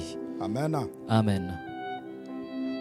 Proverbe 4, chapitre 4, Imigani igice cya kane ku murongo wa 20 ku murongo wa 20 tugeze kuri 22. kugeza kuri 22. Aravuga ngo mon fils, Mwana wanjye, Proverbe 4, 20 à 22. Mon fils, sois attentif à mes paroles. mwana wanjye ita ku magambo yanjye, Komeze kuba la priorité y'ubuzima bwawe. qu'elle demeure la priorité de ta vie. Ijambo aba ari ryo ry'Imana, aba ari ryo ubaza ubwa nyuma. Que tu puisses, que la parole de Dieu soit juste ton dernier recours, si je Aba peux ari le ryo dire. riba irya mbere mu buzima bwacu. Qu'elle soit la première dans nos vies. Nturiveho. Que tu ne te détaches jamais de la parole. Amen. Yesu ashimwe cyane. Gloire à Jésus. Muri 2 Chroniques 16, Ibyo ku ngoma za kabiri cyangwa se igitabo cya kabiri cy'ibyo ku ngoma igice cya 16 ku murongo wa 12. au verset 12. Biravuga ngo la 39e année de son règne, le roi Asa eut les pieds malades au point d'éprouver de grandes souffrances même pendant sa maladie. Il ne cherchait pas l'Éternel, mais il consulta les médecins. Mu mwaka wa 39 ku ngoma ya Asa arwara ibirenge, indwara iramukomereza cyane, ariko arwaye ntiyashaka Uwiteka ahubwo ashaka abavuzi. Turi kumwe? Sommes-nous ensemble? Yaragwaye. Il était malade. Bibiliya ivuze ngo ntabwo yashatse cyane Imana. La Bible vient de nous dire qu'il n'a pas tellement cherché Dieu. Turi kumwe? Ngo ahubwo ngo aza kurondera abavuzi cyangwa bakamenya. Il s'est tourné vers les guérisseurs ou les médecins, si je peux le dire Iki comme ça. cya gatatu gituma cyeduka notre cœur cyangwa notre esprit, La troisième façon par laquelle nous éduquons notre esprit, kivuga ngo ijambo ry'Imana ribe en premier dans ta vie. que la parole de Dieu devienne la priorité de notre vie, qu'elle soit la première dans notre vie. Asa byari ibintu byo hasi. Et pour Asa, c'était la dernière priorité, si Si je peux ibintu le dire. byamutabara. Ce n'est pas quelque chose qui pouvait l'aider. Iyo ufise ikibazo utabaza ndo bwa mbere. Quand tu as un problème, vers qui tu cours Iyo en premier? urwaye utabaza nde ubwa mbere. Quand tu es malade, vers qui tu vas en premier? Ijambo ry'Imana ribe irya mbere mu buzima bwawe. Que la parole de Dieu soit ta priorité. Alléluia.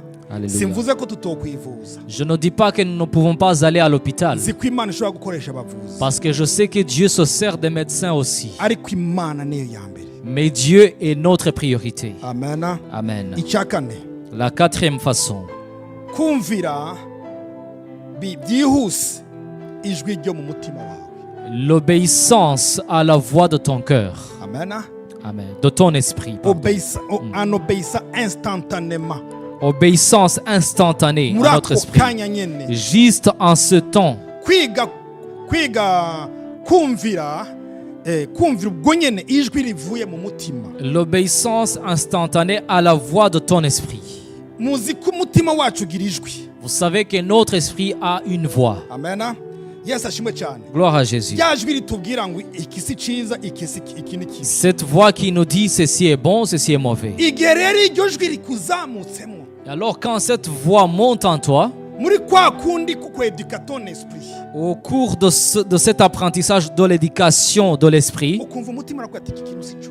où ton esprit te dit ce n'est pas Ne juste forcez ce pas. que tu fais. Ne force pas. Ne force pas, ntugakomeze kubikora. Umvira iryo jwi. Écoute à cette voix. Turi kumwe? Sommes-nous Kenshi ensemble? rivuga ryoroheje. La plupart des fois, cette voix nous parle doucement. Benshi rirabaganiriza kenshi bagiye kuryama. La plupart des gens l'écoutent ou l'entendent quand ils vont ou ils vont dormir. Utarasinzira uryamye. Avant que tu dormes. Uri lucide bien sûr utabanje gufata nkatungaye. Quand tu es lucide, bien sûr, si tu n'es pas appris quelque chose. Hari abasinzira ariko banize gufata fenebwa. Parce qu'il y a des personnes qui dorment après avoir pris certaines choses. Abanyoye fenerga. Mais pour ceux qui boivent ou qui prennent des somnifères, fenerga mvuga Fe- ni Le Fenerga qu'on parle, c'est Ya juste kubyoroshe. l'alcool, par exemple, ou quelque chose pour nous booster le sommeil. gumwe Yesu ashimwe cyane. Nabo nyene hariho isaha doze ihera. Pour ces derniers, il y a aussi une heure à laquelle cette dose-là finit dans leur corps. Hari igihe ako kadoze gahera saa munani. Peut-être que cette dose va se terminer ou finir à 2 heures du matin. Wakabije gashobora guhera saa cyenda cyangwa saa kumi. Peut-être au plus tard à 4 heures, à 3 heures ou à 4 heures du matin. Ako kajwi ndakazi Je connais cette voix de l'esprit ukumva karakuganirije. et elle commence à te parler en ce moment. Ariko ibintu ukora ari normal. Où elle te dit, est-ce que vraiment ce que tu fais est Nta mana juste? ikubwiye. Dieu ne te parle Ni pas. ka gatima kawe. C'est ton esprit qui est en train de te parler. Raba ivyo wiriwemo. Essaye de voir ce que tu as vécu toute la journée. None ibizo uzovyamamo kweli. Est-ce que tu resteras dans ça vraiment? Iki ca kane cedika notre esprit La quatrième, s'affectionne aux choses de la chair, tandis que ceux qui vivent selon l'esprit s'affectionnent aux choses de l'esprit. abakurikiza ibya kamere y'umubiri bita ku by'umubiri, En apprenant à se mettre dans l'esprit. kwiga kuba mu mwuka wera cyangwa Amen. gukorera mu mwuka. Alléluia. Kwimenyereza kuba mu mwuka. Amen. Amen. C'est très important. Ni iby'akamaro cyane. Bibiliya avuga yuko ngo uvuga mu ndimi aba yiyubaka ubwiwe. La Bible nous dit que celui qui parle en langue est en train de s'édifier lui-même. Iyo usenga ukavuga no mu ndimi. Quand tu pries et que tu parles en langue, Nimba warakiriye ubushobozi bw'umwuka wera. si tu as reçu la puissance du Saint-Esprit, Pratiquez le parler en langue. shyira mu bikorwa kuvuga mu ndimi Umwanya mwinshi ushoboka.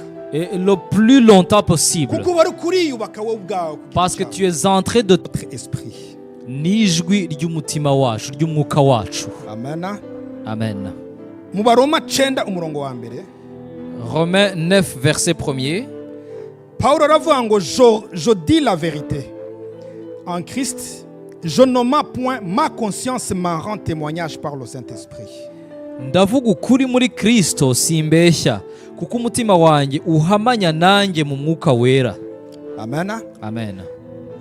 Bibiliya itubwiye yuko Paul avuga ngo ma conscience m'en rend témoignage. Canke conscience ni Umutimanama. umutimanama turi kumwe urambwira ibiturutse ku mwuka wera. Donc mon cœur, mon esprit me parle de la part du Saint-Esprit. Amen. Amen. Yesu ashimwe cyane. Gloire à Jésus. Ni ukuvuga ngo iryo jwi rivuye mu mutima cyangwa rivuye muri conscience intérieure. Et cette voix de ma conscience, Mwibuke ko l'esprit a été transformé, et a été recréé. umwuka warongeye uraremwa bundi bushya. Ushobora kutuganiriza ibiturutse mu mwuka w'Imana. Donc cet esprit peut alors nous parler de la part du Saint-Esprit de Dieu. Amen. Amen. Ijwi rero ryo mu mutima cyangwa Alors- la voix de notre esprit, c'est notre conscience. La voix de notre esprit ni umutimanama wacu. La voix de notre âme, c'est nos sentiments. Et la voix y'umutima cyangwa se y'umubiri wacu Umushaha.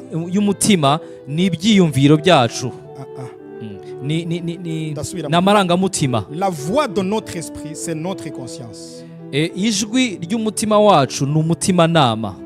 Turi kumwe? La conscience nitubwira ibintu ukora, eske numva ari byo cyangwa si byo? La conscience nous pose la question, nous parle sur ce que nous faisons. N'umuntu Est-il adakijwe- bon ou mauvais? n'umuntu adakijwe agira la conscience. Même une personne qui n'est pas sauvée a aussi une conscience. Alléluia. Alléluia. Donc la conscience, c'est ça la voix de notre esprit. La conscience, alors, c'est ça la voix de notre esprit. Umushaha nawe cyangwa l'âme, Umutima rero. wowe ijwi ryayo ce sont nos sentiments, ndavyumva gutya. Et la voix de notre cœur, c'est juste nos émotions, nos sentiments, ce que nous ressentons. No. Terme c'est L'âme, n'ubugingo mu kinyarwanda. ubugingo rero, Ijwi ry'ubugingo, ce sont nos sentiments. ni amarangamutima yacu, Ni ukuvuga ngo ibyiyumvo mes byacu. sentiments, amarangamutima yanje niryo jwi ry'ubugingo bwanje. Donc mes sentiments reflètent la voix de mon âme. Niryo jwi. c'est juste la voix de mon âme. Les sentiments, ce sont la voix de l'âme. Turi kumwe? Ni ukuvuga ngo umutima wanje numva uyu muntu ndamukunze. Mon cœur me dit ou me fait aimer cette personne. Ni ukuvuga ngo ubugingo bwanjye bwamukunze. Alors mon âme aime cette personne. Nimba ndamwanse naho. Et alors si je le hais ou si je le déteste, ijwi ry'ubugingo bwanjye ryansuye. la voix de mon âme déteste donc cette personne. Turi kumwe? Ariko umutima cyangwa l'esprit Mais l'esprit ushobora kumbwira ndumva hari ikintu kigira kibe kitari cyiza. peut me dire peut-être qu'il y a quelque chose qui va se passer qui n'est pas bon. Pardon. Bivuye mu masentiments, Ce n'est pas par les bivuye sentiments, muri ma conscience. c'est juste dans la conscience. Donc la voix de l'esprit, c'est ma conscience. Ijwi ry'umwuka ni umutimanama wanjye. Nico gituma Paulo abwira Timotheo, yaramubwiye ngo ngira ibishoboka kugira ngo ngarde ma conscience pure devant Dieu et devant les hommes. C'est comme ça que Paul a dit à Timothée qu'il faisait tout son possible pour dire à son cœur de garder de rester pur devant Dieu et devant les hommes. Alléluia. Amen. Yesu ashimwe cyane. Gloire à Jésus. Oh alléluia. Alléluia. Et la voix de notre corps, ce sont les 5 sens. Ijwi rero ry'umubiri naryo ni bya byiyumviro bitanu dukoresha. Amen. Amen. Alors, il faut apprendre à écouter la voix de l'esprit. Tugomba Autre chapitre 10, byakozwe n'intumwa igice cya 10 umurongo wa 19. Acte 10, verset 19.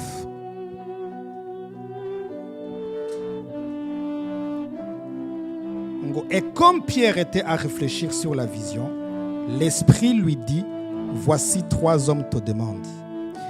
Petero agitekereza ibyo yeretswe, umwuka aramubwira ati dore abantu batatu baragushaka. Turi kumwe? Nigihe Petero ngo yaja mu cyumba hejuru, C'est quand Pierre se retrouvait dans la chambre haute maze ngo imbere yiwe, et il voyait une nourriture qui descendait devant lui. maze ijwi riramubwira ngo vyuka ngo uvyice ngo maze ufungure. Et la voix lui a dit, lève-toi et tu vas manger. Petero abanza kwanka aravuga ngo ntabwo dushobora kurya ibizira. Et Pierre a d'abord refusé en disant, nous ne pouvons pas manger ce qui est interdit. Ariko ijwi ngo riragaruka riramubwira ngo icyo Imana idekaraye pure ngo ntukakibone nko gihumanye. Et la voix est revenue pour lui dire, ce que Dieu déclare est pur, tu ne dois pas le rendre interdit. Ngo Petero ngo akibaza ngo ne savait en lui-même que penser du sens de la vision qu'il avait eue.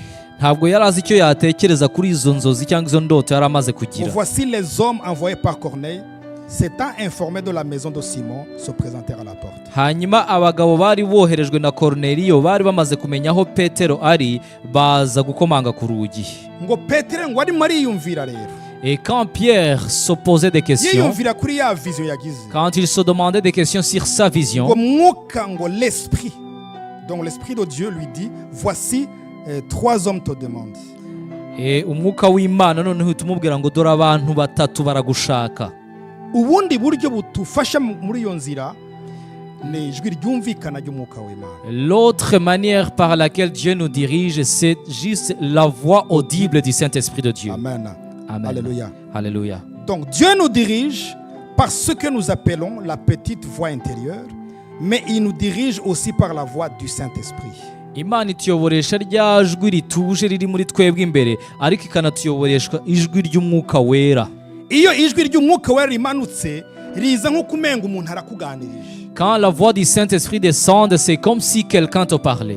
Usomye muri chapitre ya 3 mu gitabo cya mbere cya Samuel, naryo ribaho ku mwana w'Imana. Cette voix existe aussi à l'enfant de Dieu. Chaque fois que j'entends qu'il y a une voix qui me parle, Neza kugiexamina à travers la parole de Dieu. je dois l'examiner au travers de la parole de Dieu. Ibi rero ni igikorwa cya buri mukristo wese. Ça, c'est donc quelque chose qui doit être fait par tout chrétien. Uhereye ku bitwa abakorera Imana kugeza n'abandi bo bara abakristo kumbure tukwita ko basanzwe.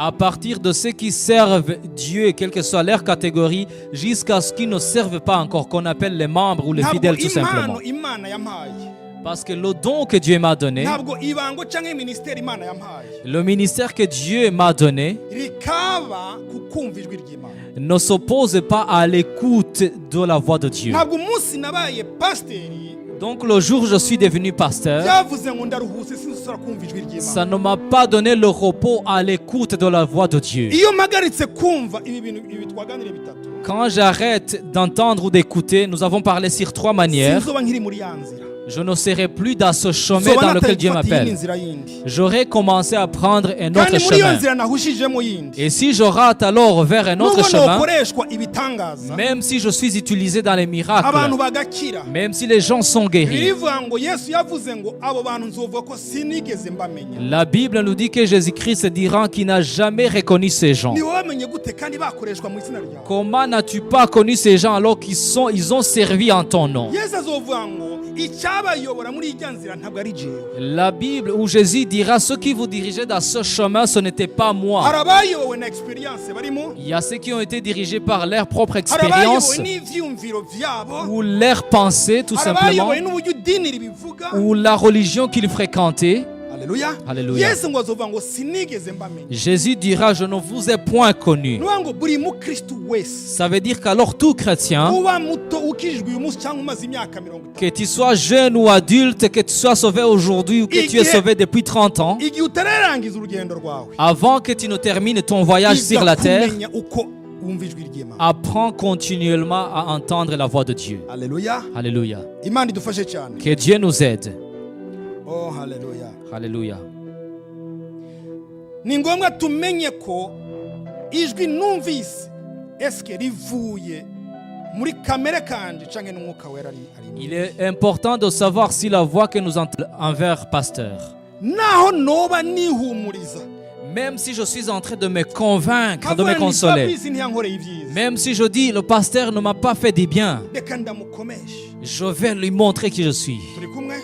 Igihe nkora ibi bintu Quand je fais cela, birampagije kumenya ko ivyiyumviro bidasunitswe n'umwuka wera. cela est assez suffisant de me dire que ces pensées ne viennent pas du Hari Saint-Esprit. naho bidarungiswe na Satani, Il est aussi possible que ça ne vienne pas du ariko diable, bivuye muri kamere ivyishaka. mais que ça vient de ma propre nature, ce Kamere qu'elle veut. iraryoherwa iyo yihoye. Parce que la nature se plaît bien dans la vengeance. Kamere iraryoherwa iyo ikomesheje. La nature se plaît bien quand elle fait du mal ou quand elle rend le mal. Ukwiye gushikanirwa ati ibi vyumviro nubwo navyumviriye ça vient pas de Notre témoignage intérieur, ndakubwiye Imana yomanuka mu buzima bwawe n'umutima wanje. où je commence alors à camoufler mes pensées. Par exemple, en disant ce qui est contraire à ce que je pense dans mon cœur vraiment. Hewe ni sawa ndakubwira. Ah, je t'aime vraiment, c'est bon. Umutima wanje aho ati no muronka karya ngo ibara ryoko. Alors que dans mon cœur, je suis en train de dire si je trouvais l'occasion de lui montrer le mal que Abantu j'ai en moi. benshi b'abakristo babayeho mu buryarya. Beaucoup de chrétiens vivent dans l'hypocrisie. Haleluya zitakigira impamvu. Des alléluia qui n'ont plus de raison. Intambo zitakigira impamvu. Des danses qui n'ont point de sens. Nimba ivyo nkora byose bidaturutse muri rya soko mvomamo. Si tout ce que je fais ne vient pas de la source à laquelle je puise, Ndimo ndabesha. je suis en train de mentir. Haleluya. Alléluia. Ubonye vyakugoye, Et si tu vois que c'est difficile, iyugarane panda 3 jours. enferme-toi quelque part pendant 3 Senga jours. Imana. Prie. Utavuga ngo nkuraho Fabrice. Sans dire touche-moi. Kuko Fabrice avuyeho haza Claude. Claude avuye haza Maria. Bama gutya, bama bavaho hakugwaho abandi. Et sans dire pardon, enlève de ma vie cette personne ou cette autre personne. Parce que si même s'il partait, les autres viendront aussi. Haleluya. Alléluia. Yesu ashimwe cyane. Gloire à Jésus.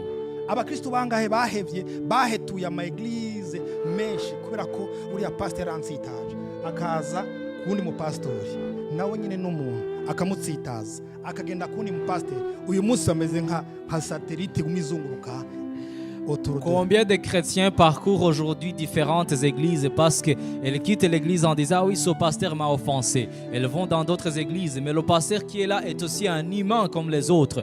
Il l'offense aussi à son tour. Et plus tard, ces gens deviennent comme des satellites qui tournent sur leurs orbites dans l'univers. Icyo gusengera ni iki rero? Qu'est-ce que nous pouvons alors Man. prier?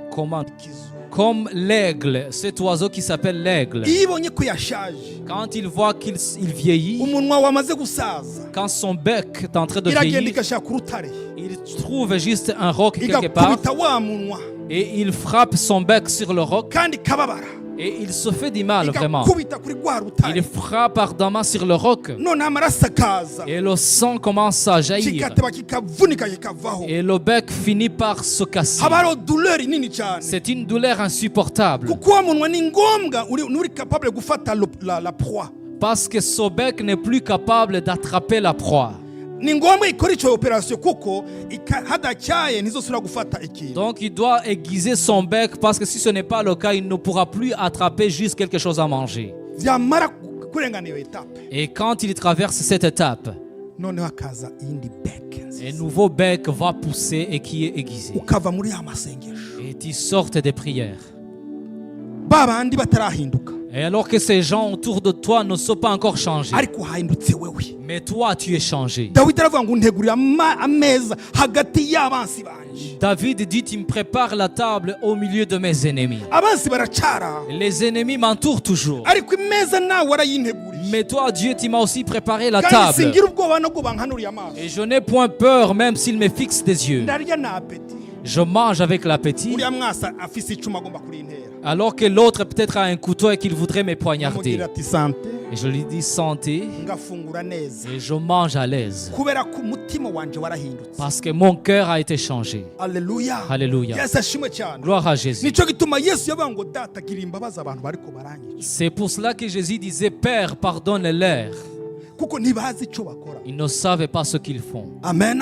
Amen. Yesu ashimwe cyane. Gloire à Jésus. Igihe twebwe tubaye transforme, À chaque fois que nous sommes transformés, tubigiramo inyungu twebwe. nous sommes les premiers Nuvuga ngo no bénéficiaires. témoignage intérieur ikitangura kugaragara. Le témoignage intérieur commence alors à se manifester. Niba obscurci n'ivyaturuka kuri mwene data, Il n'est plus obscurci par ce qui vient de mon prochain. ijambo ribi yambwiye La mauvaise parole qu'il ou qu'elle m'a dit ntiryonona mon témoignage ne intérieur. va pas détruire mon témoignage Kubera intérieur. ko ma conscience Parce que ma conscience, ndayizigama ntinyagirize ikintu kuri we. je la préserve pour qu'elle ne m'accuse de rien par rapport à lui. Nkayizigama ntinyagirize imbere Je y'Imana. la préserve pour qu'elle ne m'accuse pas devant Dieu. Icyo gihe rero Et en ce moment, igiturutse mu mutima, ce qui vient de mon cœur, igiturutse muri témoignage ce intérieur, qui vient de mon témoignage intérieur, igiturutse ku ijwi ry'umwuka ce wera, qui vient du Saint-Esprit de Dieu, ndavyumva à 100%. je vais pouvoir le capter à 100%. Ukumva Imana akubwira ati mubabarire, Où Dieu te dit, pardonne-le. umunsi umwe nkamusanga Et un jour, je viendrai ou j'irai vers lui. hamwe nti ni ukuri vraiment Et je lui dis vraiment, Imana yakuntumyeho, Dieu m'a envoyé vers toi. hagira icyo namubwiye kivuye ku Mana. Et je peux lui dire quelque chose de la part de Dieu. Iki gikorwa gishobora kumutabara. Cet acte pourra la sauver ou le sauver. Turi kumwe kuko azotangara gutya. Parce qu'elle sera ou il sera surpris. Uzi ikintu cyatumye uriya musirikare yari munsi y'umusaraba, Qu'est-ce qui a fait que ce soldat qui était en dessous de la croix de Jésus yahishuye ko Yesu ari umwana w'Imana. reçoive la révélation que Jésus était le Fils de Dieu? Yari muri commandement y'abafashe Yesu, Il était dans le commandement de ce qui avait arrêté Jésus. baramukubise, On l'avait frappé inkoni bamukubitiye kwa Pilato yarazibonye, et le soldat avait vu comment on l'avait frappé chez Pilate. nta cyaha na kimwe cyari kigeze kuza imbere yabo. Aucun péché n'était jamais, aucun désordre n'était jamais présenté devant eux. Casier judiciaire yiwe yari vierge, Et le casier judiciaire de Jésus était vierge. baramukubita bagera ku musaraba, On l'a frappé jusqu'à la croix. baramwambura, On lui a dénudé. wa musirikare abibona, Et le soldat voyait cela. yari azi kubona abantu bapfa muri ubwo buryo. Il avait l'habitude de voir des gens qui mouraient de cette façon-là. Benshi bapfa bavuma, La plupart de ces derniers maudissaient les benshi persécuteurs. bapfa barakaye. Ils mouraient dans la colère, dans la Bwari tristesse. ubwa mbere C'était la première fois abona umuntu barenganije de voir une personne innocente atari ko ariprenya. qui ne se plaint pas de sa situation. Umusirikare arabyitegereza, Et le soldat a observé cela. araraba, Il a vu. c'est pas possible. Ntibishoboka. Noneho finale Et au final, yumva Yesu avuze ngo data il a entendu Jésus dire, Père, bagirira imbabazi, pardonne-leur. ntubibaharure ko. Ne compte pas leurs péchés. Umusirikare acanganikirwa, Et le soldat était confus. yesu amaze gucikana Et quand Jésus rendu l'esprit, aravuga ngo n'iby'ukuri il était le fils de Dieu. le soldat a dit nibyo koko yari umwana w'Imana. ayivuga impande y'abasirikare bamufashije Et kwica, il a dit à côté des soldats qui venaient de le tuer. nubwo mushaka mumfunge, Même si vous m'emprisonnez, ariko n'ubwa mbere mbonye ikintu ntari bwabona. c'est la première fois que je vois quelque chose d'exceptionnel. Ivyo ntibishobora kubaho Cela ne serait pas possible utabanje kubaka ubugingo bwawe. sans avoir construit ta vie. Ibi avant. nibyo bizogarura bene data reba ameze gutya. C'est ça qui ramènera les bien-aimés qui sont ainsi. Alléluia. Alléluia. Bigatuma ngarura uyu, Ça te permettra de ngarura uriya. récupérer celui-là et l'autre. Alléluia. Alléluia. Ariko qu'est-ce qui se passe aujourd'hui? Il y a des gens aujourd'hui à l'église. Venez ici. 3 jeunes nimuze hano.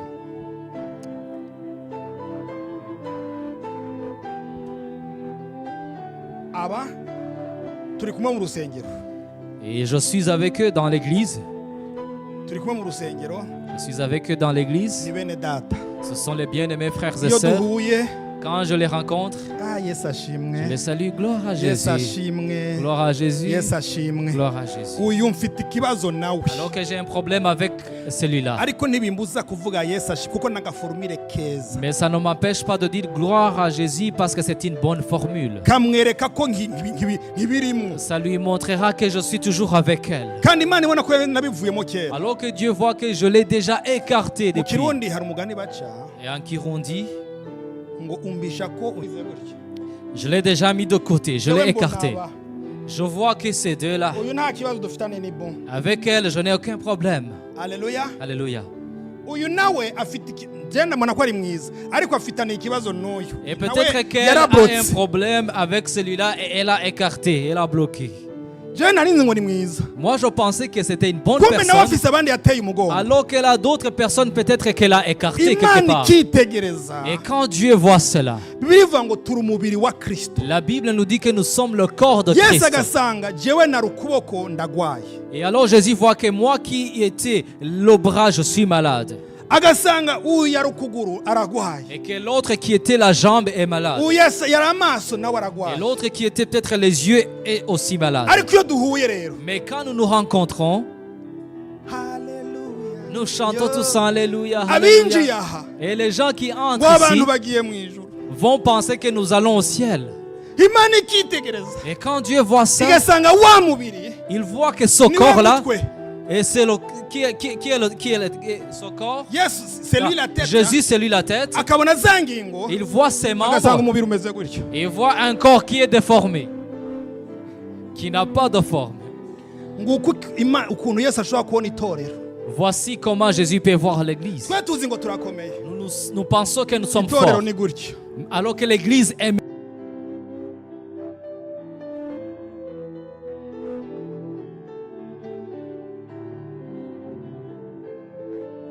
écartée, elle Ngicyo doit se taire. igicapo Voici l'image cy'itorero muri iki gihe. de l'église aujourd'hui. Alléluia. Alléluia. Nicyo gituma mwuka wera akatubwira ni gute dukwiye kumenya kwiga kuyoborwa n'umwuka wera. C'est pour cela que le Saint-Esprit nous demande d'apprendre de comment écouter l'Esprit de Dieu. Ntabwo Imana izoharura amateraniro twagize nk'aya. Dieu ne comptera pas le nombre de cultes que nous avons eu comme Imana ça. izoraba intambara nagwanye muri kamere. Dieu verra le combat que j'ai mené par rapport à ma nature. Imana izoraba intambara natsinze. Et Dieu verra les combats que j'ai gagnés dans ma Izo nature. nazo ni kamere ni kamere vyo mpura navyo. Et là, je parle de la nature charnelle, de ce que je vis tout le temps. Iyo rero mwuka wera tugendereye. Et alors, quand l'Esprit de Dieu nous visite, Oriye kubandanya kugira ya materaniro ya gutya undi araba hariya ameze ukuntu Oh. ntangura kuvuga ngo no biragahera. Ifoko uwo nasize inyuma ndamuhindukirira. au lieu de commencer à avoir des cultes hypocrites tout le temps comme ça, je commence à dire non, il faut d'abord que je récupère celui que j'avais écarté. Nkamubwira nturazi. Ou je lui dis, tu sais, Sinigeze nguha agaciro. je ne t'ai point donné de la valeur. Ntacyo twapfa. Nous n'avons rien de problème entre Ariko nous. numva uri antipatike kuri jewe. Mais pour moi, tu étais juste antipathique. Aya maruri yawe aranje. Tes lunettes me gênent. Umbabarire. Pardonne-moi, par Ako exemple. kanya kuko musavye imbabazi. Et en ce moment, puisque je lui demande pardon, Mwuka wera il me guérit. le Saint-Esprit arangiza. Yamara kungerisa. Et quand il me guérit, C'est là où je commence à contempler. contempler la beauté qui se cachait en elle. ahangaha niho ntangira kubona ubwiza bwa wa muntu ntarebaga. Ngatanga kuvuga ngo sinari nzi kusenga gutyo we. Et je commencerai à dire, je ne savais pas que tu priais Sinari nzi ainsi. kuririmba neza gutyo. Je ne savais pas que tu chantais bien comme Ahandi ça. ibyo yakora byose navuga nta na kimwe. Alors qu'avant tout ce qu'elle faisait, je ne voyais rien du tout. Uwo njyewe ndabohotse. Et là, je viens d'être libéré. Ya position imeze gutya. Et la position qui était mes formes, Ukuguru kumwe kuragororotse. la jambe commence à Ariko se ibindi remettre en place. biracyahengamye. Mais l'autre partie est encore en mauvaise forme. Nkaca nsubira nkagenda. Et je vais alors ailleurs, Nkabwira uyu. vers l'autre. Nti, ni ukuri. Véritablement, Maze igihe nakuvugisha. ça fait longtemps que je ne te parlais pas. Suko ntabuze umwanya. Ce n'est pas parce Na byose muri jewe binyereka ya nzira ntibisubire kuzibira. pour que tout ce qui est entendu dans ma vie qui m'empêche d'aller dans le bon chemin Namubwira ne puisse pas me faire obstacle encore. Nukuri umbabarire. Et je lui demande pardon. Umbabarire. Pardonne-moi. Ushaka unsengere. Si tu veux, tu peux prier pour moi-même. Narakwiyumvire nabi. J'ai pensé du mal de toi. Uyu twumvise ko nawe ari umushampiyone hariho ibyo nawe yankorera je ntabizi. Et nous avons vu qu'elle aussi est une championne parce qu'il y a des choses qu'elle cache. Nubwo Imana twumbure yabinyeretse. Même si Dieu m'a montré cela, Jewe ntunganye ivyanje kuko ngomba kurestora ma vie. je vais juste mettre en ordre ce qui est de moi parce que je dois restaurer ma vie d'abord. Iyo ari ukwihana kwa fo mvuga nti nawe vuga rero nawe ibyawe. Et si c'est une fausse repentance, je vais forcer l'autre à se repentir devant moi. Imana ivuga ngo kwa kuguru nikugumeyo nikurakira. Et là, Dieu est en train de dire que la jambe reste dans sa mauvaise posture. Elle vient d'être guérie aussi. Urya yari muzima ntitwari tubizi. L'autre était déjà en bonne forme, mais nous ne le Jewe deja savions pas. maze kwihana kuri benshi. Moi, je me suis repenti sur beaucoup de N'uyu gens. yarakize. Et elle aussi vient d'être guérie. Iri ni ryateraniro. Et voici alors l'assemblée. Ya maguru ameze bien. Et alors les jambes se repositionnent Ariko hari correctement. ukuboko kumeze gutya. Mais l'autre, c'est juste un bras qui est... Kandi comme ça. igitangaje uyu nitumuzi ko afite ikibazo. Et ce qui est surprenant, c'est que nous ne connaissons pas qu'elle a un problème aussi. Twe tumuhuriza kuko ari bon. Nous pensons que c'est Ariko une Imana personne juste. ikavuga ngo uyu nyene uyu Alors que Dieu dit, cette personne-là, nta kibazo. il n'y a aucun problème. Igihe duhuye ngo dusenge. À chaque fois que nous nous rencontrerons pour Deje prier, l'atmosphère yahindutse. l'atmosphère est déjà changée. Impano zari zarugaye ziri muri jewe zirapfunguka. Les dons qui étaient enfermés en moi seront ouverts. Izuyi ziba reconnu.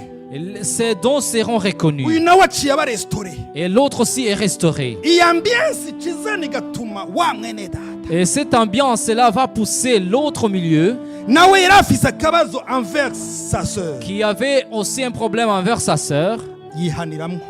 va se repentir au milieu d'eux. Kumbure ntibagize accrochage physique. Ils n'ont pas eu peut-être d'accrochage physique ou visible. Kumbure yari yamwanse vis-à-vis de l'autre. Peut-être qu'elle l'avait détesté à cause de ce qu'elle avait entendu Kuko hari par igihe- rapport à l'autre. hari igihe abantu bakomeretswa n'ibikomere bitari ivyabo. Parce qu'il y a des fois où les gens sont blessés par les blessures qui ne leur appartenaient pas avant.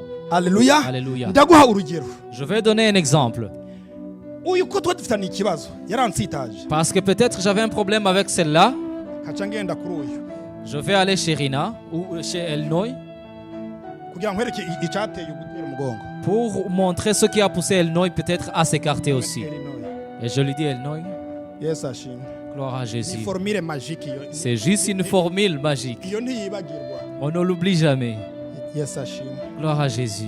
Uriya Vous savez qu'Asiela, umwitonde. fais attention à elle. Uriya ni très dangereux. Elle est très dangereuse. Nkamubwira. Je lui raconte des choses. Uyu nta kibazo yagiranye n'uriya. Elnoy Ariko n'a aciye eu aucun problème avec Asiela. yuzuye ibikomere vy'uriya atamukomerekeje. Mais elle vient d'être offensée par ce qui vient d'Asiela alors qu'elle ne l'a jamais approché. Muko muranyumva. Vous Hari m'entendez abantu bien? benshi mu rusengero bazirana n'abandi ataco bagukoreye ariko batewe ibikomere par transmission. Il y a beaucoup de gens qui ne s'entendent pas très bien avec les autres dans l'église, et même pas parce qu'ils ont eu des accrochages entre eux, mais parce qu'ils ont entendu certaines mauvaises choses à leur sujet. Uyu akaza akamwisukako. Et alors Asiela viendra se jeter sur Ngo elle, nk'umuramuza gato. comme si elle voulait la Ariko we saluer. aca mu mugongo. Et l'autre écarte. kubera ntacyo bapfuye directement. Directement entre eux, il n'y a aucun ariko yuzuye problème. amajambo namubwiye kurya muntu ari umwicanyi urya muntu ari mubi. Mais le nom est rempli de paroles que je lui ai racontées au sujet d'Asiela, qu'elle est dangereuse, qu'elle n'est pas une bonne personne. jewe igikomere nagitewe n'uriya. J'ai été d'abord vexé par Asiela. ariko igikomere cy'uyu si cyuriya cyavuye muri jewe. Mais la blessure de Linoy n'est pas venue par Asiela, mais plutôt par moi qui lui a transmis au sujet d'Asiela. iri torero rero Et alors cette église, y'abantu bameze gutya. des gens qui sont comme ça. Toi tu vas marcher vers là. Toi tu vas marcher par là. Toi là-bas. Nanje. Mwamboneye aba bantu bakiri kumwe kweli? Est-ce que ces gens sont vraiment ensemble? Abantu baracyari kumwe? Sont-ils encore ensemble? Uyafashe inzira yiriya. Rena a son chemin, yiriya. Asiela vers Uriya là, yiriya. Enoy Jewe là-bas. nafashe ahangaha. et moi là-bas.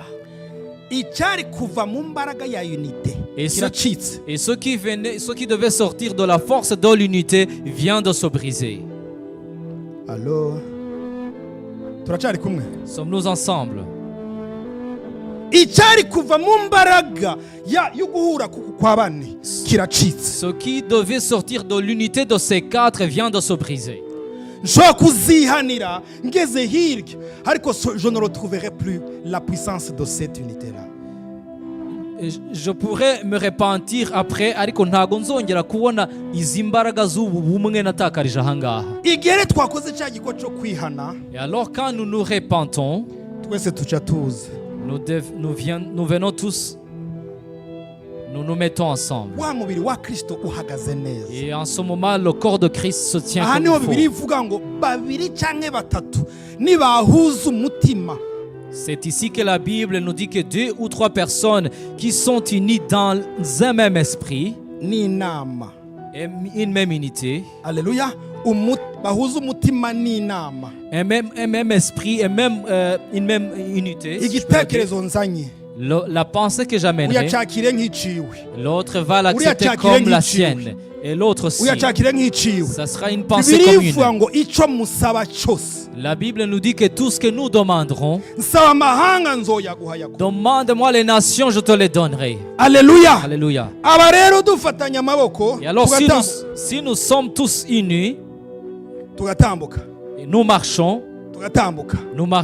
Abanyabyaha bagiriwe imbabazi. les pécheurs qui ont été pardonnés, tugatambuka tambuka. nous avançons, tugatambuka. nous avançons, tugatambuka. nous avançons, tugatambuka. nous avançons. Abamidiyani bari batuzungurutse. Les Madians qui nous entouraient, abari batugiriye ambargo. tous ceux qui avaient pris des abari embargos pour nous, barugarije Isirayeli. ceux qui étouffaient bamaze Israël, kumva abanyamibembe bihanye. après avoir entendu les lépreux repentis, ceux qui étaient ariko rejetés, kubera ko bari muri unité. mais puisqu'ils étaient dans barimo l'unité, baratambuka. puisqu'ils sont en train bavyumva d'avancer, kumwe. ils entendent de bavuga la ngo même façon. nibatwice bashake batwice. Ils disent même si nous devons Ntituzobivamo. mourir, nous mourrons. Nous n'abandonnerons pas. turagiye. Nous avançons. bavyumva kumwe. Ils l'entendent de la même manière. Alléluia. Alléluia. Imbaraga z'Imana ziramanuka. La puissance de Dieu va descendre. Iyari imigere y'abanyantege nke. Ce qui était des marches ou des pas de faiblards, kubera yuko bari connected. mais puisqu'ils sont connectés, bahuje umutima n'inama. puisqu'ils ont un même esprit et même kandi conseil, kibahuje umutima n'inama. et que ce qui les unit, barabohoranye. ils ont libéré les uns les mu autres. ikambi y'abamidiyani. Dans le camp des Madians, bumva induru. ils ont entendu des cris. bumva induru. Des cris. Alléluia. Alléluia. baramidiyani cyangwa barabasiriya. barabasiriya. babasiriya aho bari bumva induru. Les Assyriens, là où ils se trouvaient, ont entendu des cris. turi kumwe. Sommes-nous ensemble? ngiki kintu kibujije itorero kwerekana la gloire. Voici ce qui empêche l'Église à démontrer la gloire de Dieu. d'abord muri interne l'église locale. Dans l'Église locale, donc en interne, hari twatundi ndabahereza ngaha. il y a tous ces détails que je viens de citer tout à l'heure. icyatumye imana ibahuriza hamwe abantu Et ce qui a fait que Dieu unisse les gens ensemble cyatakaye. est déjà perdu. turi kumwe. dufate ko turiyunze rero. Et disons qu'alors on s'est réunis, on s'est réconciliés. tubaye nka ba bandi bane. Nous devenons comme ces quatre-là. hasigaye ko tugenda tukifatanya n'ayandi ma eglise n'ayandi yose yizera Kristo. Ce qui reste, c'est que nous allons vers d'autres églises, d'autres qui croient réellement en Christ. uyu munsi abantu barabuza abantu ngo ntukaje muri rya shengero ntuje kandi ryose ryizera kire ryizera Bibiliya. Aujourd'hui, les gens empêchent leurs fidèles d'aller dans d'autres églises alors qu'ils croient tous en Jésus, en la Bible. wa mugeni wa Kristo. Voici l'épouse de Christ. Mais fort, Harageze ko ibintu bihinduka. il est temps que les choses changent. Kugira ngo bihinduke Et pour que cela change, bisaba le concours de tout un chacun. ça demande imbaraga za buri wese. Yesu abamugisha. Et Ibaze Joseph bénisse. nibaze. Pose-toi la question et je me pose la question. Tujya dusenga Imana. Nous allons prier Ku giti cyawe. personnellement Ku giti cyawe. et moi personnellement. Kubera ko utumva ijwi le témoignage intérieur. Pourquoi n'écoutes-tu pas le témoignage intérieur? Kubera ko utumva umutima wawe ukubwira wewe. Pourquoi n'entends-tu pas l'esprit, ton esprit Kubera te ko parler? usuka mu bintu byinshi kugeza aho utacumva icyo umutima wawe ukubwira kandi ari uwawe. Pourquoi verses-tu beaucoup de choses dans ton cœur jusqu'à ce que tu ne l'entends plus alors que c'est ton propre esprit, c'est ton Est-ce que propre cœur? nukutamedita ku ijambo uyu munsi ubihindura utangure kumedita ijambo ry'Imana. Peut-être étire l'ignorance ou le manque de la connaissance de la parole de Dieu, commence à méditer la parole. Nukudashira ijambo ry'Imana wumvise mu bikorwa uno munsi uvyihane ushire ijambo ry'Imana mu bikorwa. Le manque de la pratique de la parole que tu as entendue, qu'aujourd'hui tu te répentes et commences à mettre la parole en Est-ce que pratique. biterwa nuko Imana itari ya mbere mu buzima bwawe? Reka Bien. Imana yongere ibe priorité dans ta vie. Vient-il du fait que Dieu n'est plus prioritaire d'en parlera? Bizoca mu buryo wiyumva. Cela passera par la manière ou la façon dont tu te sens. Alléluia. Alléluia. Nubwo tujya dusengera Imana. Nous allons prier dans cet Restaura esprit. restaura ubugingo bwawe. Restaure ta vie Nubishake mu izina rya Yesu. et que tu le veuilles dans le nom de Jésus. Biravuga mu Roma 12 umurongo wa mbere. La Bible nous dit dans Romains 12, verset 1er, Iravuga ngo utange umubiri wawe nk'igitambo kizima.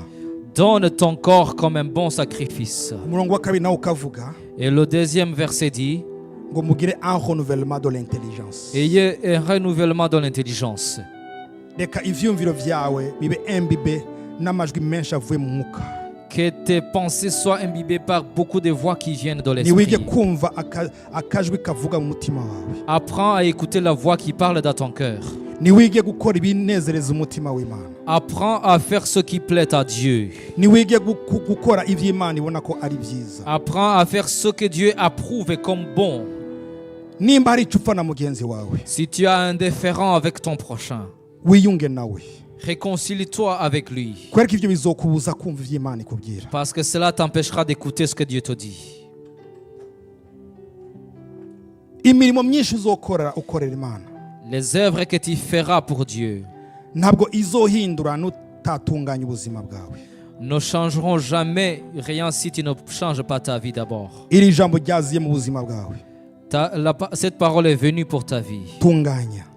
Mets en ordre. Wumvise uburyo ushobora kuyoborwa n'umwuka w'Imana. Tu as entendu comment tu peux être conduit par le Saint-Esprit. Icoba obstacle Que ce qui était obstacle gikureho mu izina rya Yesu. soit anéanti dans le nom de Jésus. Alléluia. Alléluia. Data uri mu ijuru mu izina rya Yesu. Père, dans le nom de Jésus, Ndasengeye uwo muntu yihanye Mana. je prie pour la personne qui se répand en son temps. Uwo yirimbuye mu mutima wiwe. C'est lui qui est en train de sonder, de réexaminer Wongere son uce cœur. inzira Mana mu mutima wiwe. Que tu puisses recréer le chemin dans son Ahari cœur. hafunganye Mana watembesha inzuzi. Que là où c'était fermé, les sources d'eau coulent. Ahari humye, ahari hahumaganye. Ki- Mwami uhasuke amazi y'ubugingo. Que tu déverses de l'eau de la vie là où il y avait de la sécheresse. Ahari hugarijwe Mwami uhakingure mu izina rya Ki- Yesu. Sengeye buri muntu wese Mana. Je prie pour toute personne, Dieu. Nanje ubwanje nisengera. Je prie pour moi-même aussi. Kugira ngo ntagire n'umwe azohisha kugera kuri wa munsi Mana. Pour que personne ne rate le grand rendez-vous. Uturinde ubukristo bwa dimanche mu izina rya Que tu Yesu. nous gardes du christianisme des dimanches seulement. Uturinde Mana ubunebwe butandukanye mu izina Que rya tu nous Yesu. gardes de la paresse de différentes manières. Intambara kenshi tutibukana intambara zo mu mutima yacu. Les combats que nous ignorons souvent, ce sont des combats de nos cœurs. Ndasenga Mana ngo buzure imbaraga Mana. Je prie pour qu'ils soient remplis de la puissance. Zibahesha kwiyanka ubwabo mu izina rya Qu'il Yesu. leur donne à renoncer à eux-mêmes et à leur nature Kugira dans le ngo nom de lo Jésus. caractère ibe nk'iya Kristo mu izina rya Yesu. Puisque le caractère se forge à l'image de Jésus-Christ. Kuko ugomba ko tugira ishusho nk'irya Kristo Mwami. Puisque tu voudrais que nous ayons le même image, la même figure que Ndasengeye Jésus. itorero Mwami mu muri rusange Je prie pour toute l'Église en général. ukomeze kuduhambirira muri wa mugozi w'urukundo Que tu nous gardes tous avec ce lien de l'amour.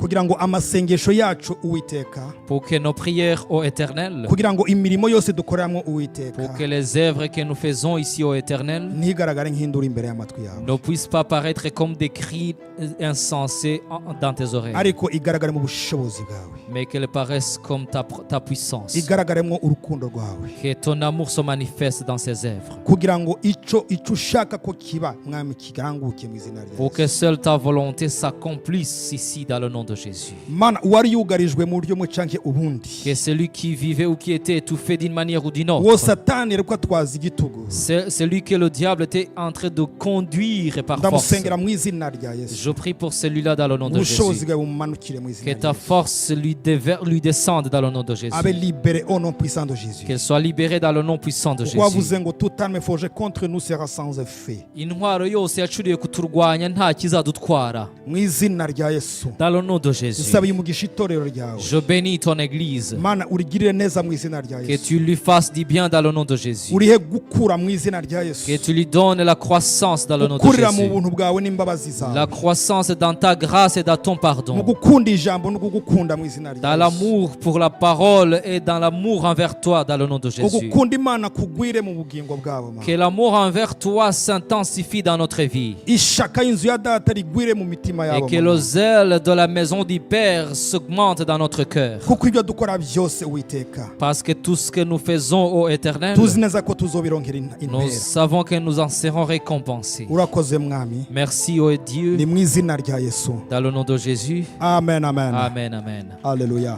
Alléluia. imana ibaho umugisha turarangije Que Dieu vous bénisse. Nous avons terminé.